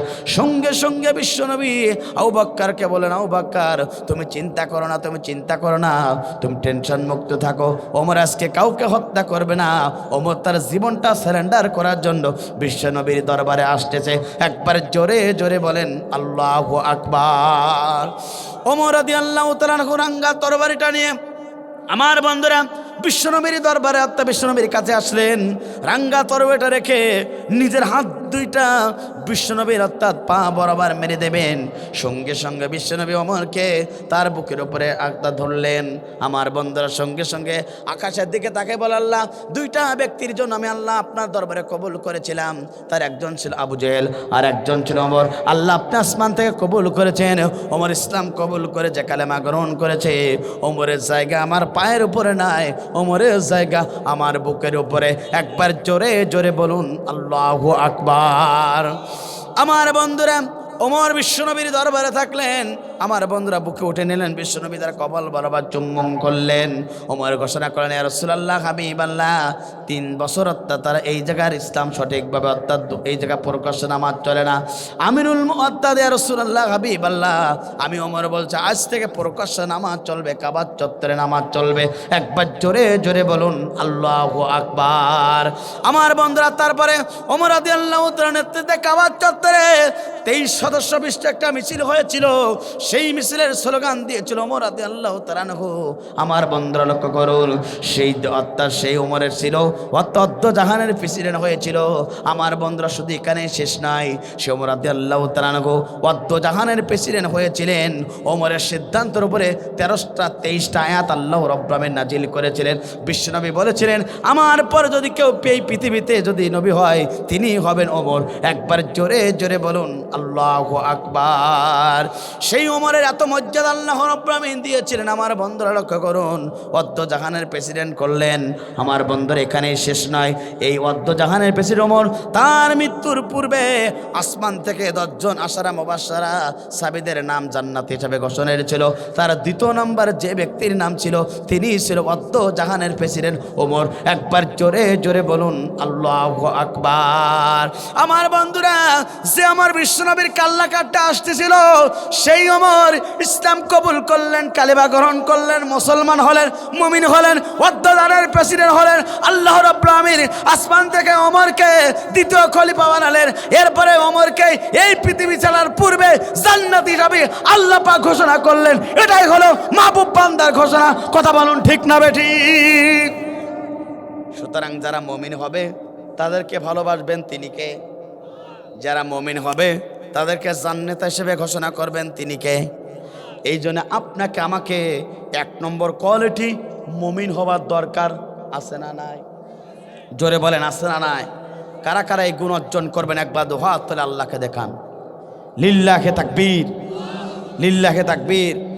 আমার বন্ধুরা, আলোচনা সবার ভালো লাগবে না, এটাই বাস্তবতা। তাই বলি কি আমরা মন খারাপ করতে পারি? জোরে বলেন পারি? আমার বন্ধুরা, যদি আমার কথায় সবাই যদি হেদায়েত হতো, বিশ্বনবীর বাণীর পাশে আপন চাচা আবু জেহেল, যে রসুল যে জবান দিয়ে কোনোদিন মিথ্যা কথা বলি নাই, সেই জবান যে রসুলের উপর আল্লাহ পাক স্বয়ং কোরআন নাজিল করলো, যে রসুল তেলাওয়াত করে আবু জেহেল পাগল হয়ে গেছিল মনে করেন, সেই চাচা পর্যন্ত হেদায়েত জটি নাই। কথা বলুন ঠিক না বেঠিক? এই জন্য প্রিয় উপস্থিতি, আলোচনা শেষ করার দরকার আছে না নাই? আপনারা যদি চলে যান, আমি আপনাদের মুসাফির ব্যক্তি, বয়সটা কম, আমাকে পড়াতে পারে এমন ব্যক্তিগুলো সামনে পিছনে ডাইনে আছে, যারা আমাকে পড়াতে পারে, যাদের ছাত্র হতে পারলে নিজেকে ধন্য মনে করতাম। যেহেতু আপনারা মেহমান নিয়ে এসেছেন দূর থেকে, এই কপাল দিয়ে বলছি, জীবনে কোনোদিন জালিমের কাছে মাথা নত করিনি, দুনিয়ার কোন মানুষের তৈরি করে আইনের গোলামি করিনি, জীবনে কোনোদিন আল্লাহর পথে ছাড়া বাতিলের কাছে 1 সেকেন্ডের জন্য চলি নাই। আমার বন্ধুরা, যে রবের কথা বলতে এসেছে, আপনারা শুনতে এসেছেন, সেই কোরআনের কথা না শুনে কি আপনার বাড়ি ফিরে যাবেন? কত রাত সিঁড়ির দোকানে, কত রাত আম বাগানে নিছে, কত রাত বাঁশ বাগানে নিছে, কত রাত কীভাবে কাটিয়েছেন, আপনি আপনার জীবনের কাছে হিসাব করলে বোঝা যাবে। কিন্তু আজকে 2টা ঘন্টা যদি কোরআনের জন্য ব্যয় করতে পারেন, যিনি খুশি হবেন তিনি কে? আপনার আমার জীবনের গুনাহ খাতা যদি আল্লাহ পাক মাফ করে দেয়, কোনো সমস্যা নেই ভাই। আমার বন্ধুরা, যারা যাবে এরা যাবেই। এটা আমার বন্ধুরা, কি আলোচনা! আমি কোরআনের পয়েন্ট ছাড়া বাইরে কোনো কথা বলছি? জোরে বলেন। সবাই বসবেন, এটাই বাস্তবতা, এটাই বাস্তবতা। কথা বলুন ঠিক না বেঠিক? আমার বন্ধুরা, যার যতটুকু সময় এখানে রেখেছেন আল্লাহ পাক কপালে, সে ততটুকু সময় বসে থাকবেন, এটাই বাস্তব। কথা বলুন ঠিক না বেঠিক? তবে আমি বলি, গতানুগতিক কোনো কথা বলি না, আমি কোরআন এবং হাদিস থেকে কথা বলার জন্য চেষ্টা করি। কারণ কোরআন এবং হাদিস হলো এই পৃথিবীর সবচেয়ে দলিল ভিত্তিক কথা। কথা বলুন ঠিক না বেঠিক? জমির যেমন দলিল না থাকলে জমির কোনো মূল্য থাকে না, বক্তার কাছে কোরআন আয়াত এবং হাদিস না থাকলে সেই কথার মূল্য থাকে না। কথা বলুন ঠিক না বেঠিক? আমার বন্ধুরা, তাহলে 1 নম্বর পয়েন্ট বলেছি, যারা মুমিন হবে তাদেরকে ভালোবাসবেন তিনি কে? আমার বন্ধুরা, তাহলে লক্ষ্য করুন, 2 নম্বর পয়েন্ট হলো, যারা এই দুনিয়াতে আল্লাহর জন্য যারা ব্যবসা করবে, যারা এই দুনিয়াতে আল্লাহর জন্য যারা ব্যবসা করবে, আল্লাহ পাক বলেন আমি তাদেরকে ভালোবাসবো, মৃত্যুর পরে আমি রব্বুল আমিন তাদেরকে জান্নাতের ফেরদাউসের মেহমান করব। একবার জোরে জোরে বলুন আল্লাহু আকবার। এটা আমার কথার মহাগ্রন্থ আল কোরআনুল কারীমে কথা আল্লাহ পাক বলেন, ইয়া আইয়ুহাল্লাযীনা আমানু হাল আদুল্লুকুম আলা তিজারাতিন তুনজিকুম মিন আযাবিন আলিম।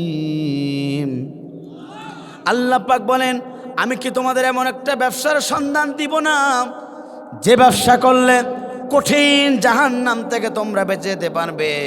আমি কি তোমাদের এমন একটা ব্যবসার সন্ধান বলে দেব না যে ব্যবসা করলে তোমরা কঠিন জাহান্নাম থেকে তোমরা বেঁচে যেতে পারবে? সেই ব্যবসা করতে গেলে 3টা পুঁজি লাগবে। তার 1 নম্বর পুঁজি হলো তোমরা যদি সঠিকভাবে আল্লাহর প্রতিমান আনতে পারো, তোমরা যদি রসুলের প্রতিমান আনতে পারো, জান এবং মাল দিয়েছেন আল্লাহ, এই মাল দিয়ে যদি আল্লাহর জমিন আল্লাহর দিন প্রতিষ্ঠার জন্য তোমরা কাজ করতে পারো, আমি রব্বুল আলামিন বলছি তোমাদেরকে ভালোবাসবো। দুনিয়াতে যদি তোমরা গুনাহ করো, মৃত্যুর পরে আমি রব্বুল আলামিন তোমাদের গুনাহ খাতাগুলোকে মাফ করে দেব। একবার জোরে জোরে বলুন আল্লাহু আকবার। আমার বন্ধুরা, এই জন্য আল্লাহ রব্বুল আলামিন দ্বিতীয় গুণ অর্জন করতে হবে। 2 নম্বর গুণ হলো আল্লাহর ভালোবাসা পেতে গেলে আল্লাহর ব্যবসা এই জমিনে করতে হবে। এই জন্য যারা এই পৃথিবীতে আল্লাহর গোলাম হতে যায়, যারা এই পৃথিবীতে আল্লাহর নৈকট্য হাসিল করতে চায়, তারাই দুনিয়াতে এই ব্যবসাগুলো করে। আমার বন্ধুরা, এই ব্যবসাগুলো যারাই করেছে আল্লাহ রাব্বুল আলামিন তাদেরকে দুনিয়াতেই জান্নাতি হিসাবে ঘোষণা করেছে। একবার জোরে জোরে বলুন আল্লাহু আকবার। আমার বন্ধুরা, কেমন ঘোষণা আসলে একটু লক্ষ্য করুন। বীর বন্ধুরা, নবীর একজন প্রিয় সাহাবী ছিল। এই সাহাবী প্রাথমিক যুগে ইসলাম কবুল করতে পারে নাই, প্রাথমিক যুগে তিনি কালেমা গ্রহণ করতে পারে নাই, কিন্তু ওই সমাজের তিনি সম্ভ্রান্ত পরিবারের একজন সদস্য ছিল। আমার বন্ধুরা, নবীর একজন প্রিয় সাহাবী ছিল, অর্থাৎ তার 3টা সন্তান ছিল, একজন স্ত্রী ছিল। আমার বন্ধুরা, ওই সাহাবীর প্রাথমিক যুগে তার নাম ছিল, আমার বন্ধুরা, একটা নাম ছিল, অর্থাৎ তার 2টা পা ছিল নষ্ট। রসুলের প্রিয়তম সাহাবী, নাম তার ছিল আমর ইবনুল জমু রাদিয়াল্লাহু তাআলা আনহু। একবার জোরে জোরে বলেন আল্লাহু আকবার। মক্কার সবচেয়ে দানশীল ব্যক্তি ছিল ওই রসুলের প্রিয় সাহাবী। তিনি ইসলাম কবুল করার পূর্বে তিনি টাকা পয়সা দান করতেন, অনেক কিছু করতেন। আমর ইবনুল জমু রাদিয়াল্লাহু তাআলা আনহু। আমার বন্ধুরা, দ্বীনের দাওয়াত চলে আসলো, নিজের 3টা সন্তান তারা ইসলাম কবুল করলো, কালেমা গ্রহণ করলো। তারা দুনিয়াতে আল্লাহর জন্য কিভাবে ব্যবসা করেছিল আমার বন্ধুরা একটু লক্ষ্য করুন। নবীর প্রিয় সাহাবী 3টা সন্তান ইসলাম কবুল করলো, কালেমা গ্রহণ করে তারা মুসলমান হয়ে গেল। একবার জোরে জোরে বলুন আল্লাহু আকবার। নবীর প্রিয় সাহাবী আমর ইবনুল জমু রাদিয়াল্লাহু তাআলা আনহুর 3টি সন্তান ইসলাম কবুল করলেন। 3টা সন্তান ইসলাম কবুল করে ঘটনা তারা গোপন ডাকলেন। নিজের স্ত্রী পর্যন্ত কালেমা গ্রহণ করলেন, মুসলমান হলেন, তিনি পর্যন্ত গোপন ডাকলেন। কয়েকদিন অতিবাহিত হয়ে গেল। আমার বন্ধুরা, সঙ্গে সঙ্গে 3টা সন্তান নিজের বাবাকে ডাকলেন, আমর ইবনুল জমুকে ডাকলেন, বললেন আব্বা যান, আপনি ইসলাম কবুল করেন, কালেমা গ্রহণ করে মুসলমান হয়ে যান। আল্লাহ, ও আমার আব্বা যান, যদি আপনি কালেমা পড়ে মুসলমান হতে পারেন তাহলে আপনি দুনিয়া এবং আখিরাতে সম্মানিত হবেন। কিন্তু আমরা নিশ্চিত দেখতে পাচ্ছি আপনি যদি এই অবস্থায় মৃত্যুবরণ করেন, বেঈমান হিসেবে মৃত্যুবরণ করবেন, জাহান্নাম ছাড়া আপনার কপালে জান্নাত পাবেন না। ও আমার আব্বা যান, আপনি ইসলাম কবুল করে কালেমা গ্রহণ করে নেন। সঙ্গে সঙ্গে আমার বন্ধুরা নিজের বাবা আমর ইবনুল জমু বলল, ও আমার সন্তান, শোনো শোনো শোনো, আমি একজনের প্রতি অর্থাৎ সিজদা দিয়ে শিরিক করি, নাম তার আছে মানাব। আমি তার কাছ থেকে আমি অনুমতি নেব, সে যদি আমার অনুমতি দেয় তাহলে আমি ইসলাম কবুল করব।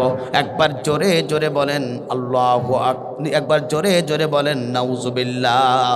আমার বন্ধুরা, আমর ইবনুল জমু রাদিয়াল্লাহু তাআলা আনহু যার কাছে তিনি সাহায্য চাইবেন, যার কাছে অনুমতি নেবেন, যার কাছে পরামর্শ নেবেন, তার নাম ছিল মানাব, একটা প্রতিমা। তার সম্মুখে চলে গেল, তার অনেক কথা বলল, কিন্তু কোনো কথা তিনি আর তার কাছ থেকে ফিরে আসে না, কারণ মাটির তৈরি একটা প্রতিমা কোনো জবাব এই পৃথিবীতে দিতে পারে না। কথা বলুন ঠিক না বেঠিক? 1 দিন যায়, 2 দিন যায়, 3 দিন অতিবাহিত হয়ে গেল। 3টা সন্তান তারা চিন্তা করলো এই উত্তরতেও এই প্রতিমা মানব দিতে পারবে না। সুতরাং রাত যখন গভীর হলো, 3টা ভাই মানবকে ধরে একটা নষ্ট জায়গায় ডাস্টবিনে ফেলাই দেওয়া হলো। ফেলাই দেওয়ার পরে ওখানেই রাখা হলো। কিছুক্ষণ পরে আমার বন্ধুরা সকাল হয়ে গেল। হওয়ার পরে আমর ইবনুল জমু সে প্রতিমার কাছে চলে গেল। যাওয়ার পরে দেখলো সেখানে নেই, রাগান্বিত হলো। সকালের পর তিনি খুঁজতে খুঁজতে পেয়ে গেল অর্থাৎ একটা ডাস্টবিনের কাছে। সুন্দরভাবে গোসল দিল, তেল লাগায় আবার রাখা হলো।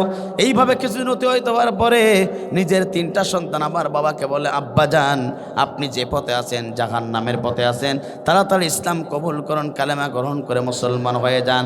সঙ্গে সঙ্গে আমার বন্ধুরা যখন 3টা সন্তান দাওয়াতে কাজ করলেন, নিজের বাবা আমর ইবনুল জুমু ইসলাম কবুল করে মুসলমানের মুসলমান হলেন, ইসলামের পতাকার তলে চলে আসলেন। একবার জোরে জোরে বলুন আল্লাহু আকবার। নবীর প্রিয় সাহাবী আমর ইবনুল জুমু রাদিয়াল্লাহু তাআলা ইসলাম কবুল করলেন, কালেমা গ্রহণ করলেন। কিছুদিন পরে আমার বন্ধুরা তাবুক যুদ্ধের জন্য দাওয়া বেজে গেল। বিশ্বনবী অসংখ্য সাহাবীদেরকে লক্ষ্য করে বলল, জিহাদের ময়দানে তাবুক যুদ্ধের জন্য কে কে যাবে? হাতটা একটু উঁচু করে দাও। আমর ইবনুল জুমুর 3টা সন্তান হাতটা উঁচু করে দিলেন, দিয়ে বলবেন ইয়া রাসূলুল্লাহ, হাবিবাল্লাহ, আমরা 3টা ভাই জিহাদের ময়দানে একসাথে অংশগ্রহণ করতে চাই। একবার জোরে জোরে বলুন আল্লাহু আকবার। নবীর সাহাবী কিভাবে এই পৃথিবীতে ব্যবসা করেছিল, সেই ব্যবসা যদি আমি করতে পারি, কিভাবে আপনি আল্লাহর প্রিয় গোলাম হবেন, আল্লাহ পাক আপনাকে ভালোবাসবেন। একটু লক্ষ্য করুন প্রিয় বন্ধুরা। এরপর কি হলো? 3টা সন্তান বিশ্বনবীর কাছ থেকে অনুমতি পেয়ে গেলেন। এবার রাসূল বললেন, যাও যাও যাও, তোমাদের পরিবারের কাছ থেকে অনুমতি নিয়ে আসো। 3টা সন্তান এবার বাড়ির দিকে চলে গেলেন।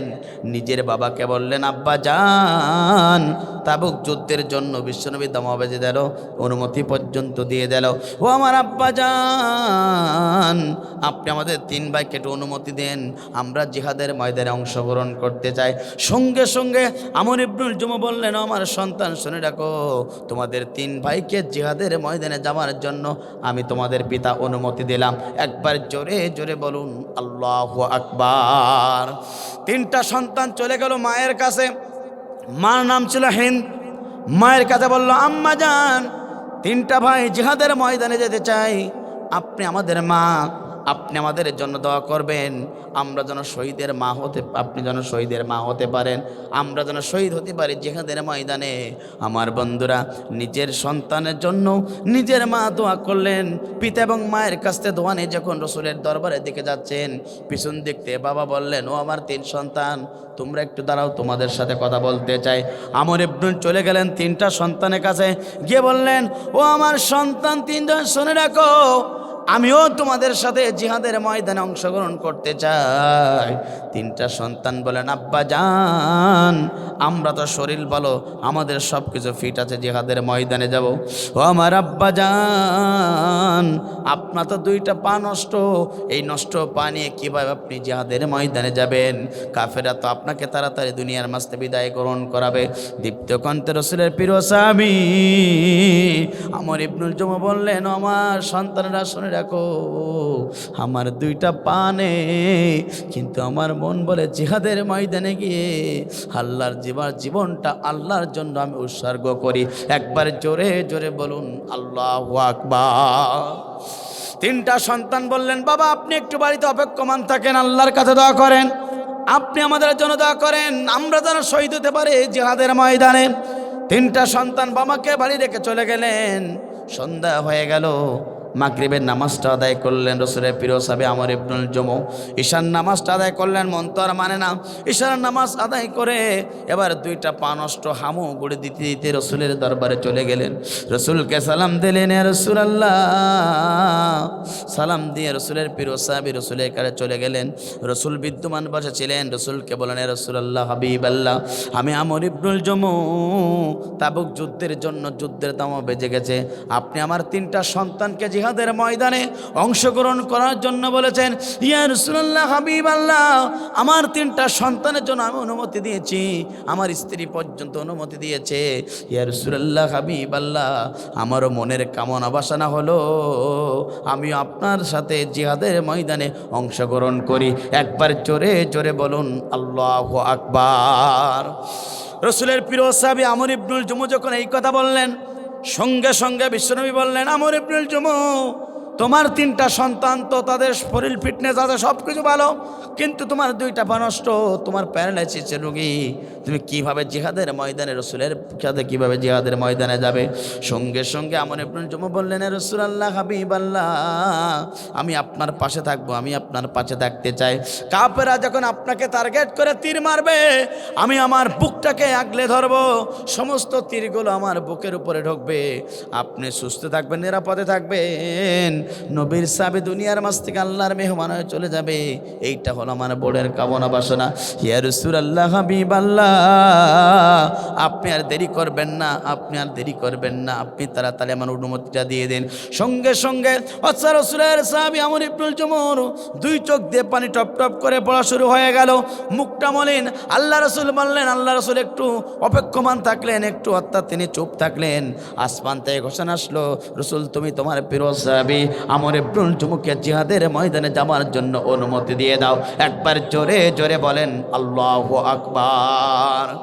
রাসূলের প্রিয় সাহাবী আমর ইবনুল জুমু অনুমতি পেয়ে গেলেন জিহাদের ময়দানে যাওয়ার জন্য। দুইটা পা নিয়ে বাড়ির দিকে আবার রওনা দিলেন। বাড়ির দিকে প্রবেশ করলেন, যখন দেখলেন নিজের স্ত্রী অর্থাৎ রাতের ঈশার নামাজটা আদায় করে যায় নামাজে পড়েছিলেন। আমর ইবনুল জুমু যখন বাড়ির দিকে প্রবেশ করে স্ত্রীকে বললেন, স্ত্রী, রাসূল আমাকে জিহাদের ময়দানে যাওয়ার জন্য অনুমতি দিয়েছেন। ও আমার প্রিয়তম স্ত্রী, তুমি আমার জন্য একটু দোয়া করে দাও, আমি যেন জিহাদের ময়দানে জীবনটা উৎসর্গ করতে পারি আল্লাহর জন্য। সঙ্গে সঙ্গে দুহাত তোলের আমর ইবনুল জুমুর স্ত্রীহীন বললেন, আল্লাহ তুমি আমার স্বামীকে গাজী করে আবার বাড়িতে পাঠিয়ে দাও। এই দোয়া যখন করলেন, রাঙ্গা তরবারির রাখা অল্টো পাশ দিয়ে আমর ইবনুল জুমু তার নিজের স্ত্রীকে আঘাত করা শুরু হয়ে গেল। স্ত্রীকে বললেন, না না না, এই দোয়া তুমি করো না, তুমি শুনে রাখো আমি তোমার স্বামী, আমি যেন আমার জীবনটা জিহাদের ময়দানে দিয়ে আল্লাহর সান্নিধ্য পেতে পারি। একবার জোরে জোরে বলুন আল্লাহু আকবার। সকাল হয়ে গেল। রাসূলের প্রিয় সাহাবী আমর ইবনুল জুমু রাঙ্গা তরবারি নিয়ে হামুগুর দিক দিয়ে জিহাদের ময়দানে তাবুকের ময়দানে চলে গেলেন। বিশ্বনবীর সঙ্গে অসংখ্য কাফেরদেরকে জাহান্নামে পাঠাতে পাঠাতে হঠাৎ করে একজন কাফের রাঙ্গা তরবারি আঘাতে আমর ইবনুল জুমুর প্রথম বড় সন্তানটি দুনিয়ার মাঝ থেকে একটা কল্লা বরাবর একটা কোপ দিয়ে দিল। আমর ইবনুল জুমুর প্রথম সন্তানটা দুনিয়ার মাঝ থেকে বিদায় গ্রহণ করে আল্লাহর দিকে দিয়ে চলে গেলেন। একবার জোরে জোরে বলুন আল্লাহু আকবার। এইবার আর দুইটা সন্তান থাকলেন জিহাদের ময়দানে। কাফেরদের বিরুদ্ধে তুমুল বেগে যুদ্ধের ময়দানে দামা বেজে গেল। কাফেরদের বিরুদ্ধে আরো যুদ্ধের ময়দানে তিনি ঝাঁপিয়ে পড়লেন। অসংখ্য কাফেরকে দুনিয়ার মাঝ থেকে বিদায় গ্রহণ করাতে করাতে হঠাৎ করে একজন কাফের রাঙ্গা তরবারি আঘাতে আমর ইবনুল জুমুর অর্থাৎ দ্বিতীয় সন্তানের অর্থাৎ এই কাঁধ বরাবর একটা কোপ লেগে গেল। দ্বিতীয় সন্তানটা দুনিয়ার মাঝ থেকে বিদায় গ্রহণ করলেন। আমার বন্ধুরা, বিশ্বনবীর পাশে ওই তাবুক যুদ্ধের ময়দানে বিশ্বনবীর পাশে 10 জন তার দেহরক্ষী ছিল। একজন দেহরক্ষীকে কাফেররা টার্গেট করে তীর মারা শুরু হয়ে গেল। 9 জন বিদায় গ্রহণ করলেন দুনিয়ার মাঝ থেকে, একজন অবশিষ্ট থাকলেন। সেই সাহাবী ছিলেন আমর ইবনুল জুমু। আমার বন্ধুরা, শেষ পর্যন্ত কাফেররা টার্গেট করে রসুলের দেহ দিকে যখন তীর মারা শুরু হয়ে গেল, আমর ইবনুল জুমু বুক টাকলে ধরলেন। প্রথম একটা তীর লেগে গেলেন বুকের ভিতরে। একবার আল্লাহু আকবার বলে উঠলেন। তিনি রসুল বুঝতে পারলেন না তিনি পিছনে ছিলেন। আমার বন্ধুরা, আরেকটা তীর মারলেন। এইভাবে রসুলের প্রিয় সাহাবী আমর ইবনুল জুমুর কয়েকটা তীর যখন তার বুকের উপরে নিকটতা লেগে গেল, তিনি দুনিয়ার মাঝ থেকে বিদায় গ্রহণ করে আল্লাহর মেহমান হিসেবে চলে গেলেন। একবার জোরে জোরে বলেন আল্লাহু আকবার। আমার বন্ধুরা, আমর ইবনুল জুমু রাদিয়াল্লাহু তাআলা আনহু দুনিয়ার মাঝ থেকে বিদায় গ্রহণ করলেন। তার 2টা সন্তান পর্যন্ত দুনিয়ার মাঝ থেকে বিদায় গ্রহণ করলেন। অর্থাৎ সেই যুদ্ধে মুসলমান বিজয় লাভ করলো। এবার সমস্ত লাশগুলোকে বিশ্বনবী এক জায়গায় করতে বললেন, কালেক্টেড করে এক জায়গায় রাখতে বললেন, জানাজার ব্যবস্থা গ্রহণ করবেন। বিশ্বনবীর প্রিয় সাহাবী আগে থেকেই তারা বাড়ির দিকে প্রত্যাবর্তন করলেন। বিশ্বনবীর প্রিয় সাহাবী আমর ইবনুল জুমুর স্ত্রী বাড়ির সামনে অপেক্ষমান ছিলেন। হঠাৎ করে একজন রাসূলের সাহাবী বলে গেল, আমর ইবনুল জুমু আমর ইবনুল জুমুর স্ত্রী, আপনি শুনে রাখুন, জিহাদের ময়দানে দেখলাম আপনার বড় সন্তান দুনিয়ার মাঝ থেকে বিদায় গ্রহণ করেছে। কাফেররা তাকে দুনিয়ার মাঝ থেকে বিদায় গ্রহণ করিয়েছে। আমর ইবনুল জুমুর স্ত্রী বললেন, আমি সামান্যতম মন খারাপ করছি না, তবে তোমাদের কাছে জানতে চাই আমার রাসূল এখনো পর্যন্ত সুস্থ আছে কিনা। একবার জোরে জোরে বলুন আল্লাহু আকবার। রসুলের প্রিয় একজন সাহাবী বললেন, এখন রসুল সুস্থ আছেন। কিছুক্ষণ পরে আমার বন্ধুরা কিছুক্ষণ পরে আর কিছুজন সাহাবী চলে আসলো, অর্থাৎ তার বাড়ির সামনে দিয়ে প্রত্যাবর্তন করছেন, রাস্তা দিয়ে হাঁটতে চলে যাচ্ছেন। রসুলের প্রিয় সাহাবী আমর ইবনুল জমর স্ত্রীকে ডেকে বললেন, দেখলাম তোমার মেয়ে সন্তান দুনিয়ার মাঝে বিদায় গ্রহণ করলেন। কাফেররা তোমার দ্বিতীয় সন্তানকে দুনিয়ার মাঝ থেকে বিদায় গ্রহণ করিয়েছে। সঙ্গে সঙ্গে আমর ইবনুল জমর স্ত্রী বললেন, রসুলের প্রিয় সাহাবীরা, তোমাদের কাছে জানতে চাই, আমার প্রথম সন্তান দুনিয়ার মাঝে বিদায় গ্রহণ করেছে, কোনো প্রকার মন খারাপ নাই। আমার দ্বিতীয় সন্তান দুনিয়ার মাঝে বিদায় গ্রহণ করিয়েছে, আমি তাতে কোনো প্রকার আমার কোনো মন খারাপ নাই। তোমাদের কাছে জানতে চাই, আমার নবী এখনো পর্যন্ত সুস্থ আছে কিনা? একবার জোরে জোরে বলুন আল্লাহু আকবার। বিশ্বনবীর প্রিয় সাহাবী, মহিলা সাহাবীরা পর্যন্ত রসুলকে কেমন ভালোবাসতেন। আমার বন্ধুরা, দুইটা সন্তান দুনিয়ার মাঝে বিদায় গ্রহণ করেছে। কিছুক্ষণ পরে রসুলের দরবার থেকে আর কিছু সাহাবী চলে আসছেন। রসুলের প্রিয় সাহাবী আমর ইবনুল জমর স্ত্রী বললেন, আমার রসুল এখন ভালো আছে কিনা জানতে চাই। তার পূর্বে বললেন, তোমার স্বামী আমর ইবনুল জমর দুইটা পা ছিল না, তোমার স্বামী দুনিয়ার মাঝে বিদায় গ্রহণ করিয়েছে, তুমি তো শহীদের মা, শহীদের স্ত্রী, তুমি কি মন খারাপ করো? সঙ্গে সঙ্গে আমর ইবনুল জমর স্ত্রী বললেন, না না না, আমার সন্তান দুজন দুনিয়ার মাঝে বিদায় গ্রহণ করেছে, আমি তাতে মন খারাপ করি না। আমার প্রিয়তম স্বামী আমর ইবনুল জমর দুনিয়ার মাঝে বিদায় গ্রহণ করেছে, আমি তাতে মন খারাপ করি না। একটিবার জানতে চাই, আমার রসুল সুস্থ আছে কিনা? দীপ্ত কণ্ঠের সমস্ত সাহাবায়ে কেরামরা বললেন, এখনো পর্যন্ত নবী বিদ্যমান সুস্থ আছে। একবার জোরে জোরে বলুন আল্লাহু আকবার। আমার বন্ধুরা, রসুলের প্রিয় সাহাবী আমর ইবনুল জমর সহ তার দুইটা সন্তান সহ অসংখ্য সাহাবীদের লাশ দাফনের ব্যবস্থা হয়ে গেল। বিশ্বনবীর নিজের ইমামতিতে, আমার বন্ধুরা নিজের ইমামতিতে দাফন কার্য অর্থাৎ দাফনের সমস্ত কাজ শেষ করে সমস্ত সাহাবাইগণ এবার বাড়ির দিকে রওনা দিলেন। বাড়ির দিকে রওনা দেওয়ার পরে বিশ্বনবী বিদ্যমান তিনটা লাশের কবরে পাড়ে দাঁড়িয়ে থাকলেন। কিছুক্ষণ পর আল্লাহর দরবারে বলে, আল্লাহ, এই তো আমর ইবনুল জমর দুইটা পা ছিল না, কিন্তু জিহাদের ময়দানে যাওয়ার জন্য বড় তার দীপ্ত সাফাত ছিল, জিহাদের ময়দানে যাওয়ার জন্য বড় আকাঙ্ক্ষা ছিল। আল্লাহ, যতক্ষণ পর্যন্ত আমর ইবনুল জমর অনুমতি দিয়েছে, অনুমতি পাওয়ার পরে খুশি হয়েছে, দুইটা পা নিয়ে জিহাদের ময়দানে নবীর সাহাবী আমর ইবনুল জমর চলে গেছে। আল্লাহ, তিনটা সন্তান জিহাদের ময়দানে গিয়েছিল, তার দুইটা সন্তান দুনিয়ার মাঝে বিদায় গ্রহণ করেছে। আল্লাহ, আমি যতক্ষণ পর্যন্ত তারা জীবিত ছিল আমি তাদের প্রতি সন্তুষ্ট ছিলাম। আল্লাহ, আপনার ব্যবসা দুনিয়াতে তারা করতে গিয়ে তারা জিহাদের ময়দানে শহীদ হয়েছে। আল্লাহ, আপনিও তাদের প্রতি খুশি হয়ে যান, তাদের কবরটাকে জান্নাতের টুকরা বানিয়ে দেন। আল্লাহু আকবার।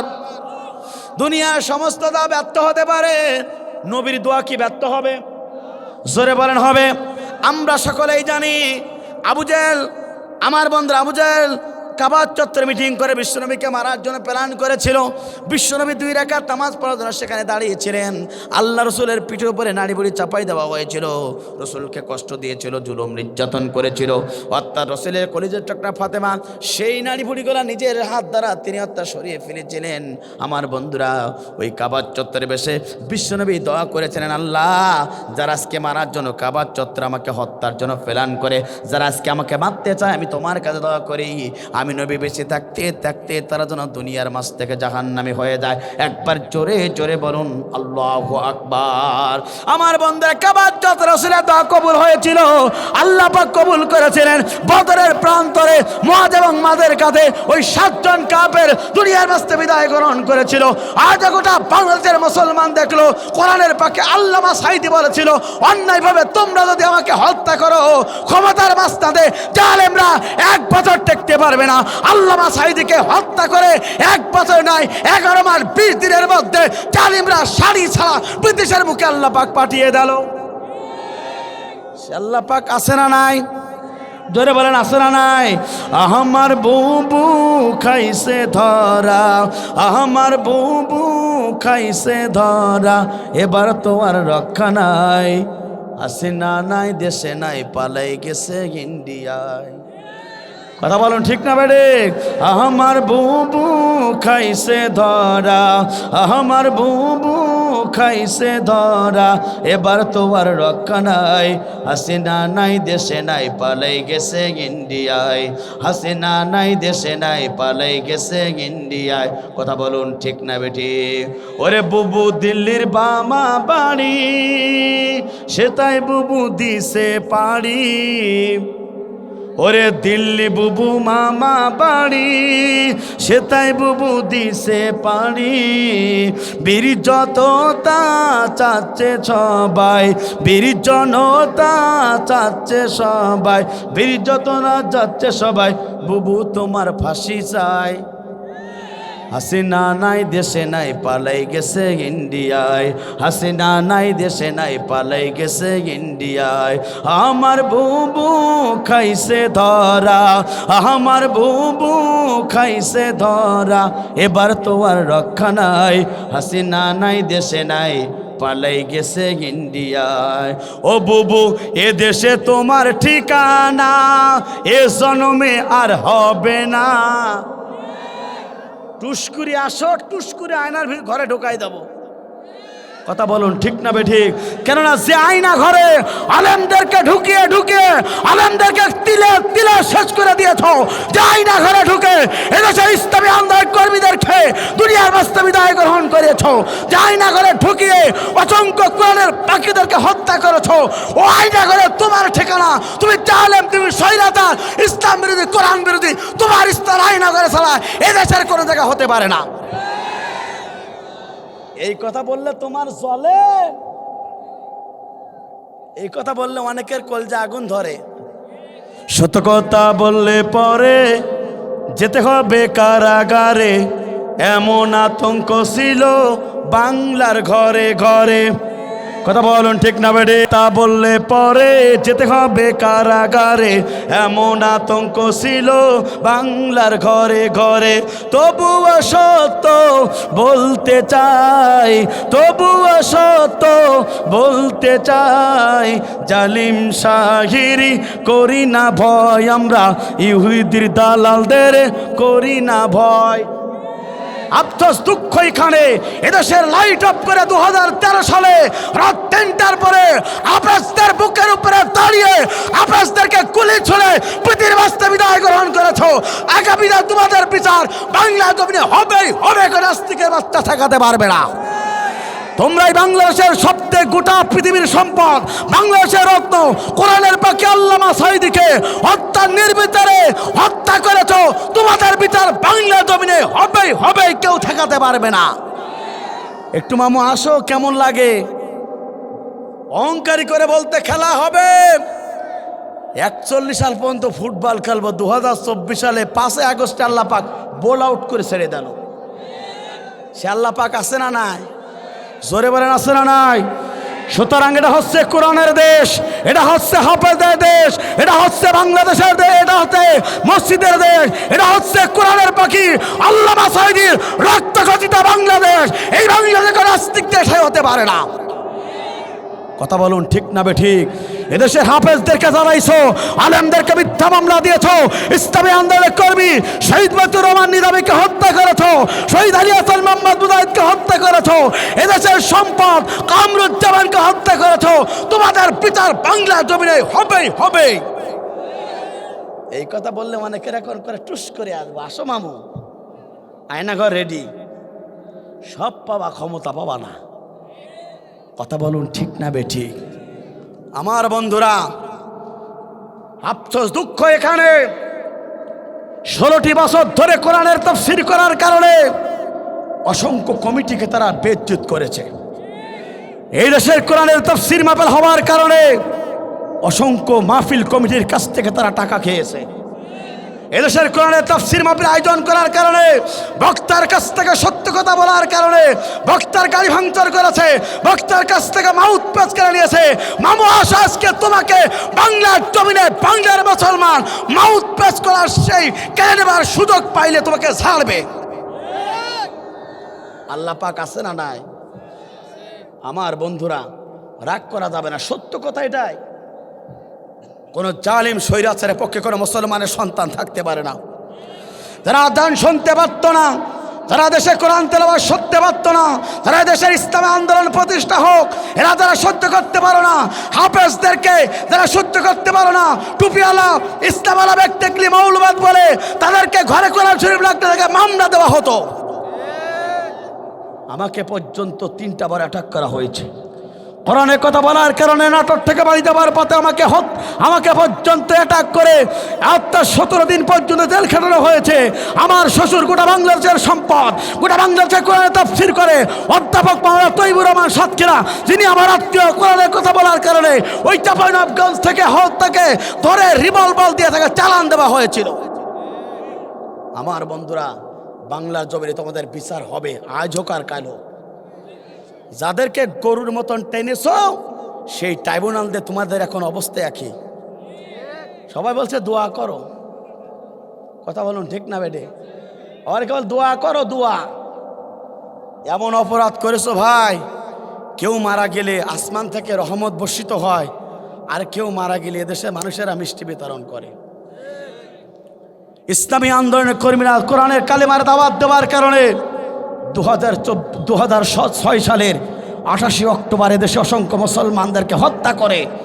ইতিহাসের সবচেয়ে কালো দিন 28 অক্টোবর একজন মানুষকে হত্যা করে বাঁশ ঢুকিয়ে নৃত্য করেছিল ওই জালেম স্বৈরাচাররা। জাতি এটা ভুলে যায় না, আলেমরা পালায় না, আলেমরা জমিনে স্টিম লুড়ার মতন টিকিয়ে থাকে, আর জালেমরা 2 মিনিটও টিকে থাকতে পারে না। কথা বলুন ঠিক না বেঠিক? সব ফয়সাল্লা কার? সব ফয়সাল্লা কার?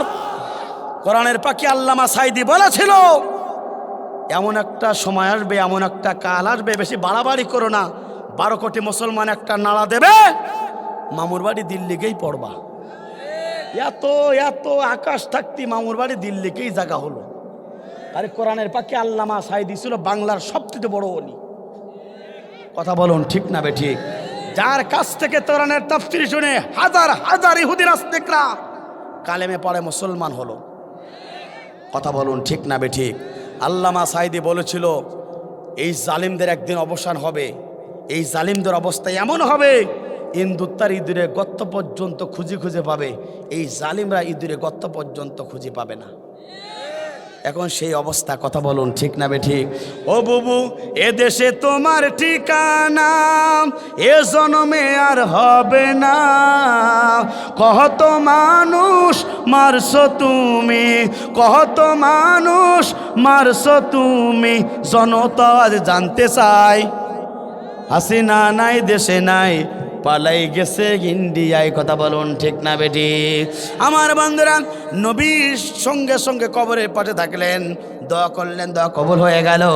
আসমান থেকে ঘোষণা আসলো, রসুল তুমি দোয়া করেছো, তোমার দোয়া কবুল হয়ে গেছে, তুমি দেরি করো না, চিন্তা করো না। নবীর প্রিয় সাহাবী আমর ইবনুল জুমুর কবরটা জান্নাত হিসাবে ঘোষণা করলো। একবার জোরে জোরে বলুন আল্লাহু আকবার। আমার বন্ধুরা, রসুলের প্রিয় সাহাবীগণ তারা এই দুনিয়াতে, অর্থাৎ দুনিয়াতে আল্লাহর ব্যবসা করার কারণে আল্লাহ রাব্বুল আলামিন তাদেরকে পুরস্কার দিল জান্নাত। আপনি যদি এই দুনিয়াতে যদি আমি আল্লাহর ব্যবসা যদি করতে পারি, আপনাকে আমাকে মৃত্যুর পরে জান্নাত দেবেন, ভালোবাসবেন তিনি কে? জোরে বলেন তিনি কে? এই জন্য মুসলমান হিসেবে 2 নম্বর কোয়ালিটি অর্জন করবে যারা, আল্লাহর ভালোবাসা অর্জন করতে পারবে তারা। 2 নম্বর অর্জন হলো, আমার বন্ধুরা, এই দুনিয়াতে জমিন আল্লাহর, আসমান আল্লাহর, কোরআন আল্লাহর, এই সমাজে আল্লাহর কোরআনের ব্যবসা করা লাগবে, অর্থাৎ আল্লাহর জমিনে দিন প্রতিষ্ঠার আন্দোলন করবেন। কারা কারা? দুহাত তোলে, একবার আল্লাহকে দেখিয়ে দেন তারা। লিল্লাহে তাকবীর, লিল্লাহে তাকবীর। হাত নামান। তাহলে এই 2টো গুণ অর্জন করতে পারবে যারা, আল্লাহ পাক বলছেন তাদের ভালোবাসবেন তিনি কে? সে আল্লাহ পাক আছে না নাই? মা বোনদের সম্পর্ক কিছু বলা দরকার, ওরাই তো ঘুরি ফিরি হয়েছে এদেশের সরকার। ওরা যখন ক্ষমতায় যায়, পুরুষ যখন কষণ জোড়ে। কথা বলুন ঠিক না বেঠিক? আমার বন্ধুরা, পর্দার বিধানকে ফরজ করেছেন তিনি কে? জোরে বলেন তিনি কে? পর্দার বিধানকে ফরজ করেছেন আল্লাহ। আর আজও জালেমরা দেখলাম, আজকে একটা স্ট্যাটাস দেখে বড় কষ্ট লাগলো, আমি দৃষ্টান্তমূলক শাস্তি চাই। একটা ইউনিভার্সিটির একটা ছাত্রী অন্তঃসত্ত্বা, এই বোনটি যখন তিনি পরীক্ষা দিতে গিয়েছে, পরীক্ষার হলে তার স্যার তাকে ঢুকতে দেয় না, কারণ হলো তার নেকাব পরা ছিল। নেকাব খুলে, পর্দা সব খুলে তারপরে তাকে ঢুকতে দেওয়া হলো। আমার বন্ধুরা, একজন ছাত্রী আল্লাহর বিধান মানতে চায়, কথা বলুন ঠিক না বেঠিক? কারণ নামাজ পড়া যেমন ফরজ, পর্দা করাও কি? নামাজ পড়া যেমন কোরআন আয়াত নাজিল হয়েছে, পর্দার ব্যাপারও আয়াত নাজিল করেছেন তিনি কে? আল্লাহ পাক বলছেন, হে জাহিলিয়াত যুগের মেয়েরাদের মতন তোমরা চলে না, তোমরা ইসলামের পোশাক পরো। ইসলামের পোশাক পরতে বলতে পর্দা সহকারে সমাজে চলার দরকার আছে না নাই? অনেকে আবার বলে, হুজুর মুখটা খুলে কি সমাজে চলা যাবে? না, একটা মেন পুরুষ মহিলার একটা মেন জায়গা হলো তার মাউথ, তার মুখটা। আমার বন্ধুরা, এই জন্যে মুখমণ্ডল ঢেকার দরকার আছে না নাই? আমার বন্ধুরা, আমার এই বোনটা অন্তঃসত্ত্ব, অর্থাৎ তিনি যখন গিয়েছেন পরীক্ষার হলে নেকাব খুলে, এই শিক্ষক তাকে অর্থাৎ পরীক্ষার হলে ঢোকাইছে। তার আমার শুধু এখানে শেষ নয়, সেই ছাত্রী অর্থাৎ তাকে ছাত্রত্ব বাতিল করে দিয়েছে। আমরা দৃষ্টান্তমূলক ছাত্রী এই স্যারের চাই। কারণ স্বাধীনতার পরে বাংলার জমিনে যারা জালিমদের দোষর হবে, তাদের যেমন বিচার হয়েছে, এদেরও বিচার আওতা দাঁড়ানোর দরকার। কারণটা হলো বিধান, ফরজের বিধান অর্থাৎ পর্দার বিধান আল্লাহ পাক ফরজ করেছে। সুতরাং আমার যে বোনটা নেকাব পরে পরীক্ষার হলে গিয়েছিল, এই নেকাবকে খুলে যে শিক্ষক আজকে তাকে পর্দাবিহীন করার জন্য চেষ্টা করেছে, জাতির সামনে তাকে লজ্জা দেওয়ার চেষ্টা করেছে, অনতিবিলম্বে এই শিক্ষককে শাস্তির আওতায় এনে তাকে দৃষ্টান্তমূলক শাস্তি দেওয়া দরকার। এই কারণে সে কোরআনের বিরুদ্ধে, ইসলামের বিরুদ্ধে দাঁড়িয়েছে। এই জন্য পর্দার বিধান করেছেন তিনি কে? এই জন্য আমার বন্ধুরা, পর্দার বিধান বাংলায় চলুক, আমরা চাই কিনা?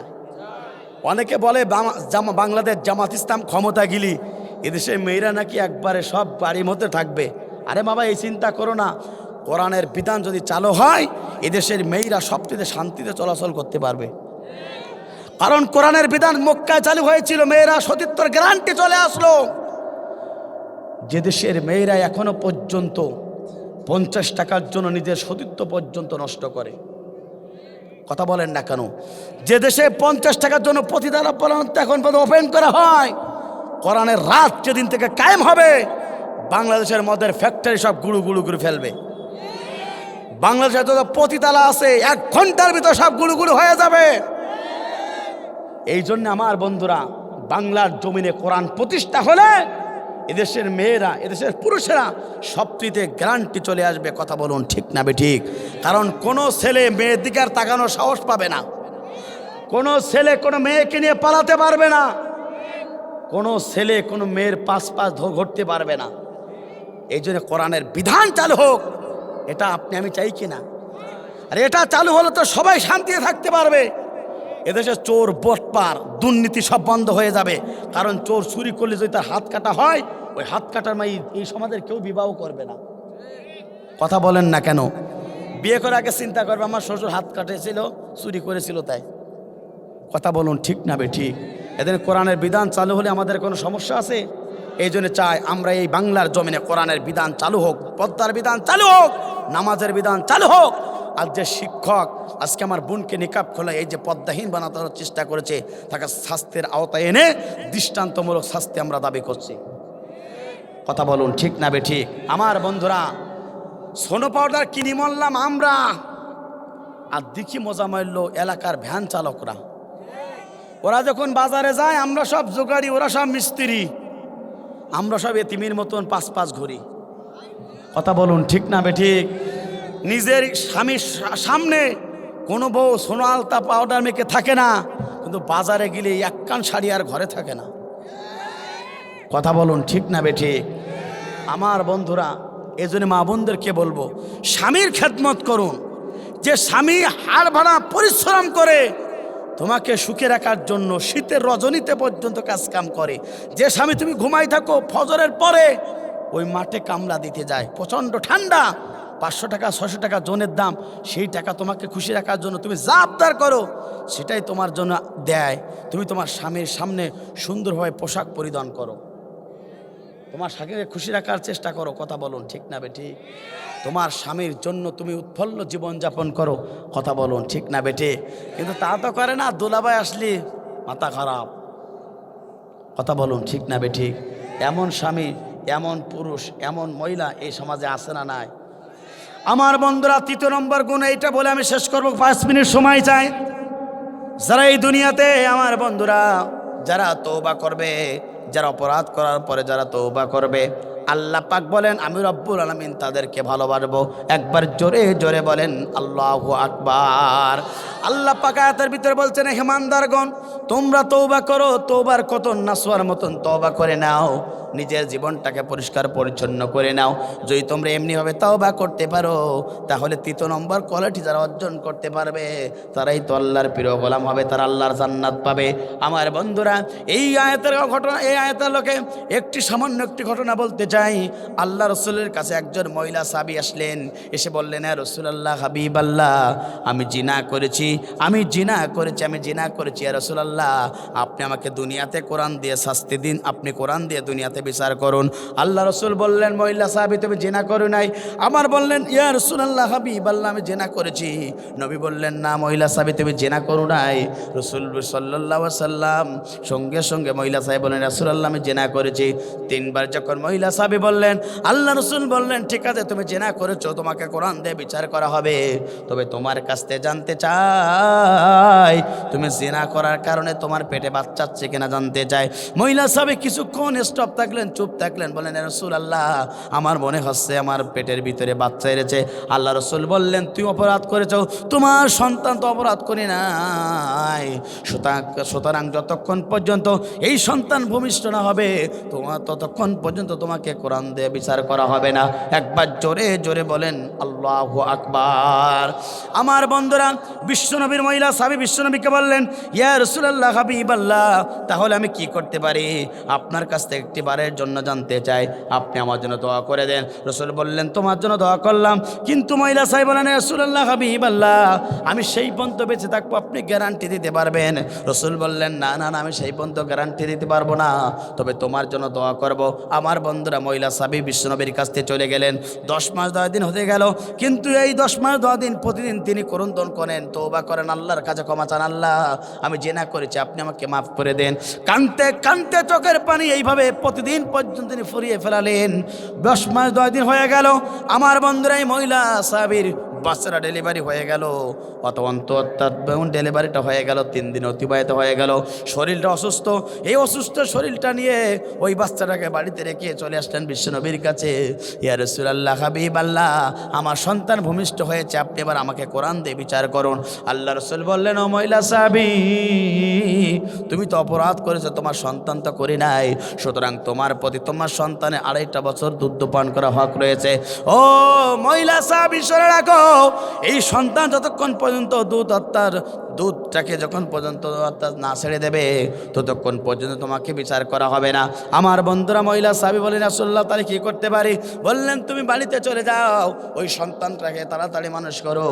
বাড়িতে চলে গেলেন, ওই সন্তানটাকে বেশি বেশি দুধ পান করালেন, আবার এরপরে কিছু খাদ্য বাড়তি খাওয়ালেন। 6 মাস অতিবাহিত হয়ে গেল। ওই সন্তান খাবার ছাড়া, দুধ ছাড়া কিছুটা চলতে পারে, কিছু সময়টা থাকতে পারে। এবার সন্তানটা নিয়ে রাসূলের দরবারে আসলে, রাসূলুল্লাহ, আপনি আমাকে কোরআন দিয়ে বিচার করুন। সঙ্গে সঙ্গে বিশ্বনবী বললেন, তোমরা কি কোনো সাহাবী আমার সাথে জান্নাতে এভাবে থাকতে চাও?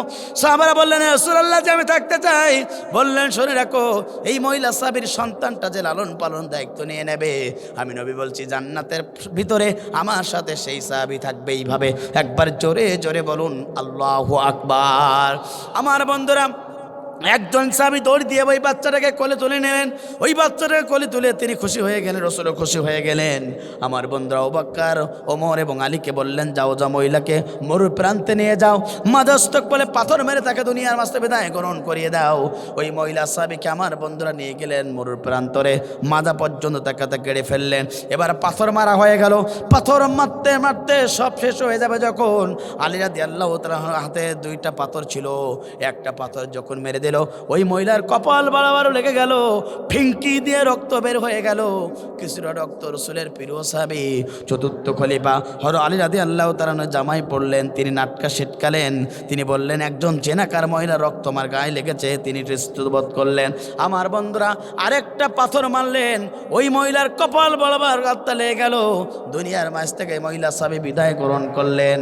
সকল সাহাবীগণ বিশ্বনবীর কাছে বললেন, ইয়া রাসূলুল্লাহ, ওই মহিলা সাহাবী দুনিয়ার মাঝ থেকে বিদায় গ্রহণ করেছে। সঙ্গে সঙ্গে বিশ্বনবীর সঙ্গে সাহাবায়ে কেরামদেরকে লক্ষ্য করে বললেন, ও আমার সাহাবায়ে কেরামরা, তোমরা কি খুশি? বললেন যে। আলী বললেন, ইয়া রাসূলুল্লাহ, মনের ভিতরে একটা কথা, গোপন কথা শুনতে চাই, আপনি কি বলবেন কিনা জানিয়ে দিন। রাসূল বললেন, যে অবশ্যই বলবো, তাড়াতাড়ি বলো। আলী বলেন, রাসূলুল্লাহ, সমস্ত পাথর যখন মারা শেষ হয়ে গেল, আমার কাছে দুইটা পাথর ছিল। আমি যখন একটা পাথর মেরেছিলাম, ফিঙ্কি দিয়ে রক্ত ওই মহিলার কপাল থেকে ফেটে আমার কাছে কিছু রেখেছিল। ইয়া রাসূলুল্লাহ, হাবিবাল্লাহ, আপনার কাছ থেকে জানতে চাই, ইয়া রাসূলুল্লাহ, হাবিবাল্লাহ, রক্ত যখন আমার গায়ে লেগে গেল, যখনই লাগলো, সঙ্গে সঙ্গে আমি একটু নাকটা ছিটকালাম, আমি একটু ইতস্তত করলাম। ইয়া রাসূলুল্লাহ, হাবিবাল্লাহ, একটু জানতে চাই। সঙ্গে সঙ্গে বিশ্বনবী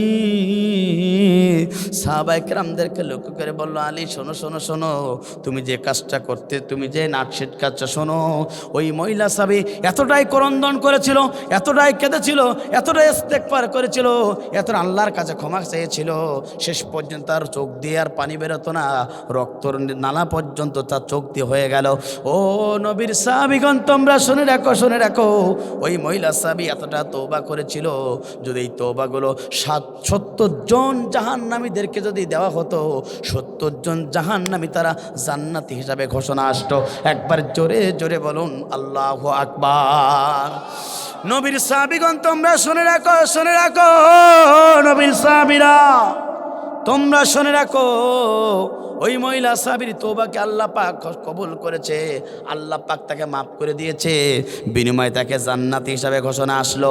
ও আমার সাহাবীগণ, শুনে রাখো, এই মহিলাকে জাহান্নামে নাই, এই মহিলা সাহাবীকে জান্নাতি হিসাবে ঘোষণা আসলো। একবার জোরে জোরে বলেন আল্লাহু আকবার।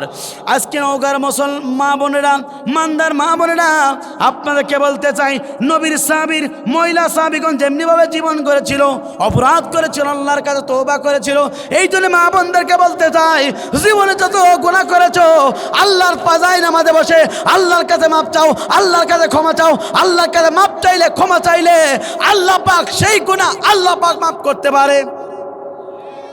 এই জন্য তওবা করলে ক্ষমা করবেন তিনি কে? ভালোবাসবেন তিনি কে? এই জন্য নারী পুরুষ উভয় আল্লাহর কাছে তওবা করা দরকার আছে না নাই?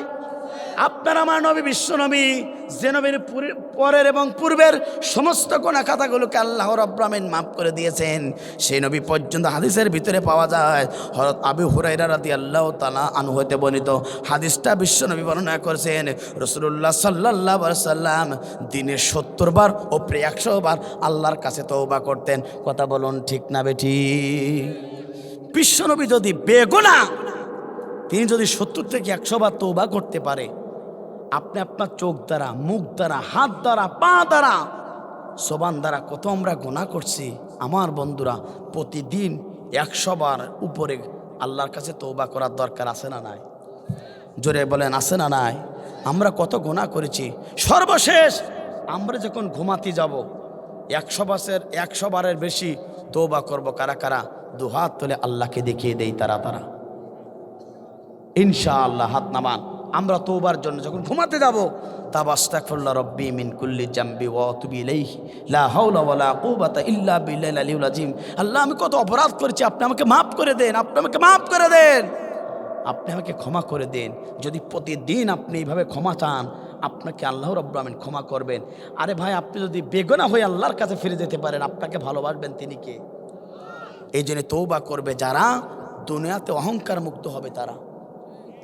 কথা বলুন ঠিক না বেঠিক? রাসূল বলেছেন, যারা তওবা করবে বেশি বেশি, দুনিয়াতে যারা অহংকারী কম হবে। যারা তওবা করবে, আল্লাহ পাক তাদের দ্বারা দুনিয়াতে খারাপ কাজ করাবে না। চিৎকার করে বলেন আল্লাহু আকবার। যে নবী যে আমল করেছেন, সে আমল আপনাদের সকলে করার দরকার আছে না নাই? এই জন্য বলতে চাই, প্রিয় মা বোনেরা, সব কিছু ছাড়ো, আল্লাহর কোরআন ধরো। কথা বলুন ঠিক না বেঠিক? এই জন্য কোরআন ধরার দরকার আছে না নাই? সব কিছু বলে কোরআনের সমাজ, ইসলামের সমাজ, কোরআন বাস্তবায়নের সমাজ।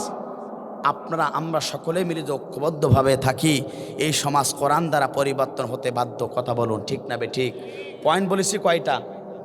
3টা, বাকি আছে কয়টা আমার বন্ধুরা? 5টা। তার 4th নম্বর পয়েন্ট হলো, যারা এই দুনিয়াতে সব জীবন ব্যবস্থা বাদ দিয়ে আল্লাহর জীবন ব্যবস্থা মানবে যারা, আল্লাহ পাক বলছেন আমি তাদেরকে ভালোবাসবো এবং তাদেরকে জান্নাতে প্রবেশ করাবো। আল্লাহু আকবার। কোরআন শরীফের আয়াত আছে, 5ম নম্বর আয়াত, 5ম নম্বর পয়েন্ট। আল্লাহ পাক বলছেন যারা এই দুনিয়াতে শিরিক করবে না, আমি তাদেরকে ভালোবাসবো এবং জান্নাতে প্রবেশ করাবো। আল্লাহু আকবার। সবচেয়ে বড় শিরিক হলো, যত শিরিক আছে, সন্তান দেওয়ার মালিককে। এখন আমি যদি আল্লাহর কাছ না নিয়ে দরবারে যাই, গেলে বাবা একটা সন্তান দাও গো, আল্লাহর সাথে শিরিক করলেন। কথা বলুন ঠিক না ঠিক? কেউ যদি আল্লাহর সাথে, ওই বাবা তো সন্তানের ফ্যাক্টরি না যে তোর বাবা তোর জন্য ফ্যাক্টরি নিয়ে বসে আছে। সন্তান দেবার মালিককে, না দেবার মালিককে। চাবো কার কাছে? বাচ্চা না হলে চাবো কার কাছে? কিন্তু কোন দরবারে গিয়ে কোন মুসলমানের সন্তান কোন দরবারে গিয়ে সন্তান চাইতে পারে না। আপনারা বড় ভক্ত যন্ত্রণার কথা, আপনারা আবার কষ্টের কথা, আপনারা আবার সব কিছুর কথা যাই নামাজে বসে বসে আল্লাহর কাছে বলুন। দেবার মালিক আল্লাহ, না দেবার মালিক আল্লাহ, সব কিছু মালিক আল্লাহ। কথা বলুন ঠিক না ঠিক? এই জন্য চাইবো কার কাছে? ধরো কলকি মারো টান, গাঞ্জা বাবারা শেখান, বাবা এখন দেখো কি করতেছে। কথা বলুন ঠিক না ঠিক? এদের করে সন্তান, কোনো মানুষ, কোনো নারী পুরুষ বাবার দরবারে যেতে পারে? যাবো কোন দরবারে? আল্লাহর দরবারে। কথা বলুন ঠিক না ঠিক? আমার বন্ধুরা, এসি বড় শিরিক হচ্ছে যারা আল্লাহর জমিনে আল্লাহর জীবন ব্যবস্থা ইসলাম বাদ দিয়ে মানব রচিত আইন যারা বাস্তবায়ন করার জন্য চেষ্টা করে, মানব রচিত আইনের উপর যারা স্লোগান দেয়, মানব রচিত আইনকে সমাজে প্রতিষ্ঠার জন্য যারা চেষ্টা করে, তারা আল্লাহর সাথে সবটিতে আইন ব্যবস্থা শিরিক করে। আন্নাল কুওয়াতা লিল্লাহি জামিয়া, সমস্ত শক্তির মালিককে। তাবারাকাল্লাযী বিয়াদিহিল মুলক ওয়া হুয়া আলা কুল্লি শাইইন কাদির, সমস্ত ক্ষমতার মালিককে, রাজত্বর মালিককে, সবকিছুর মালিক আল্লাহ। সুতরাং জনগণ সমস্ত ক্ষমতার মালিক হতে পারে না। কেউ যদি বলে সমস্ত ক্ষমতার মালিক জনগণ, এটা যদি কেউ বলে, এটা কেউ মেনে নেয়, তার ঈমান থাকে না, বেঈমান হয়। আর কোন বেঈমান আল্লাহর জান্নাতে প্রবেশ করবে না।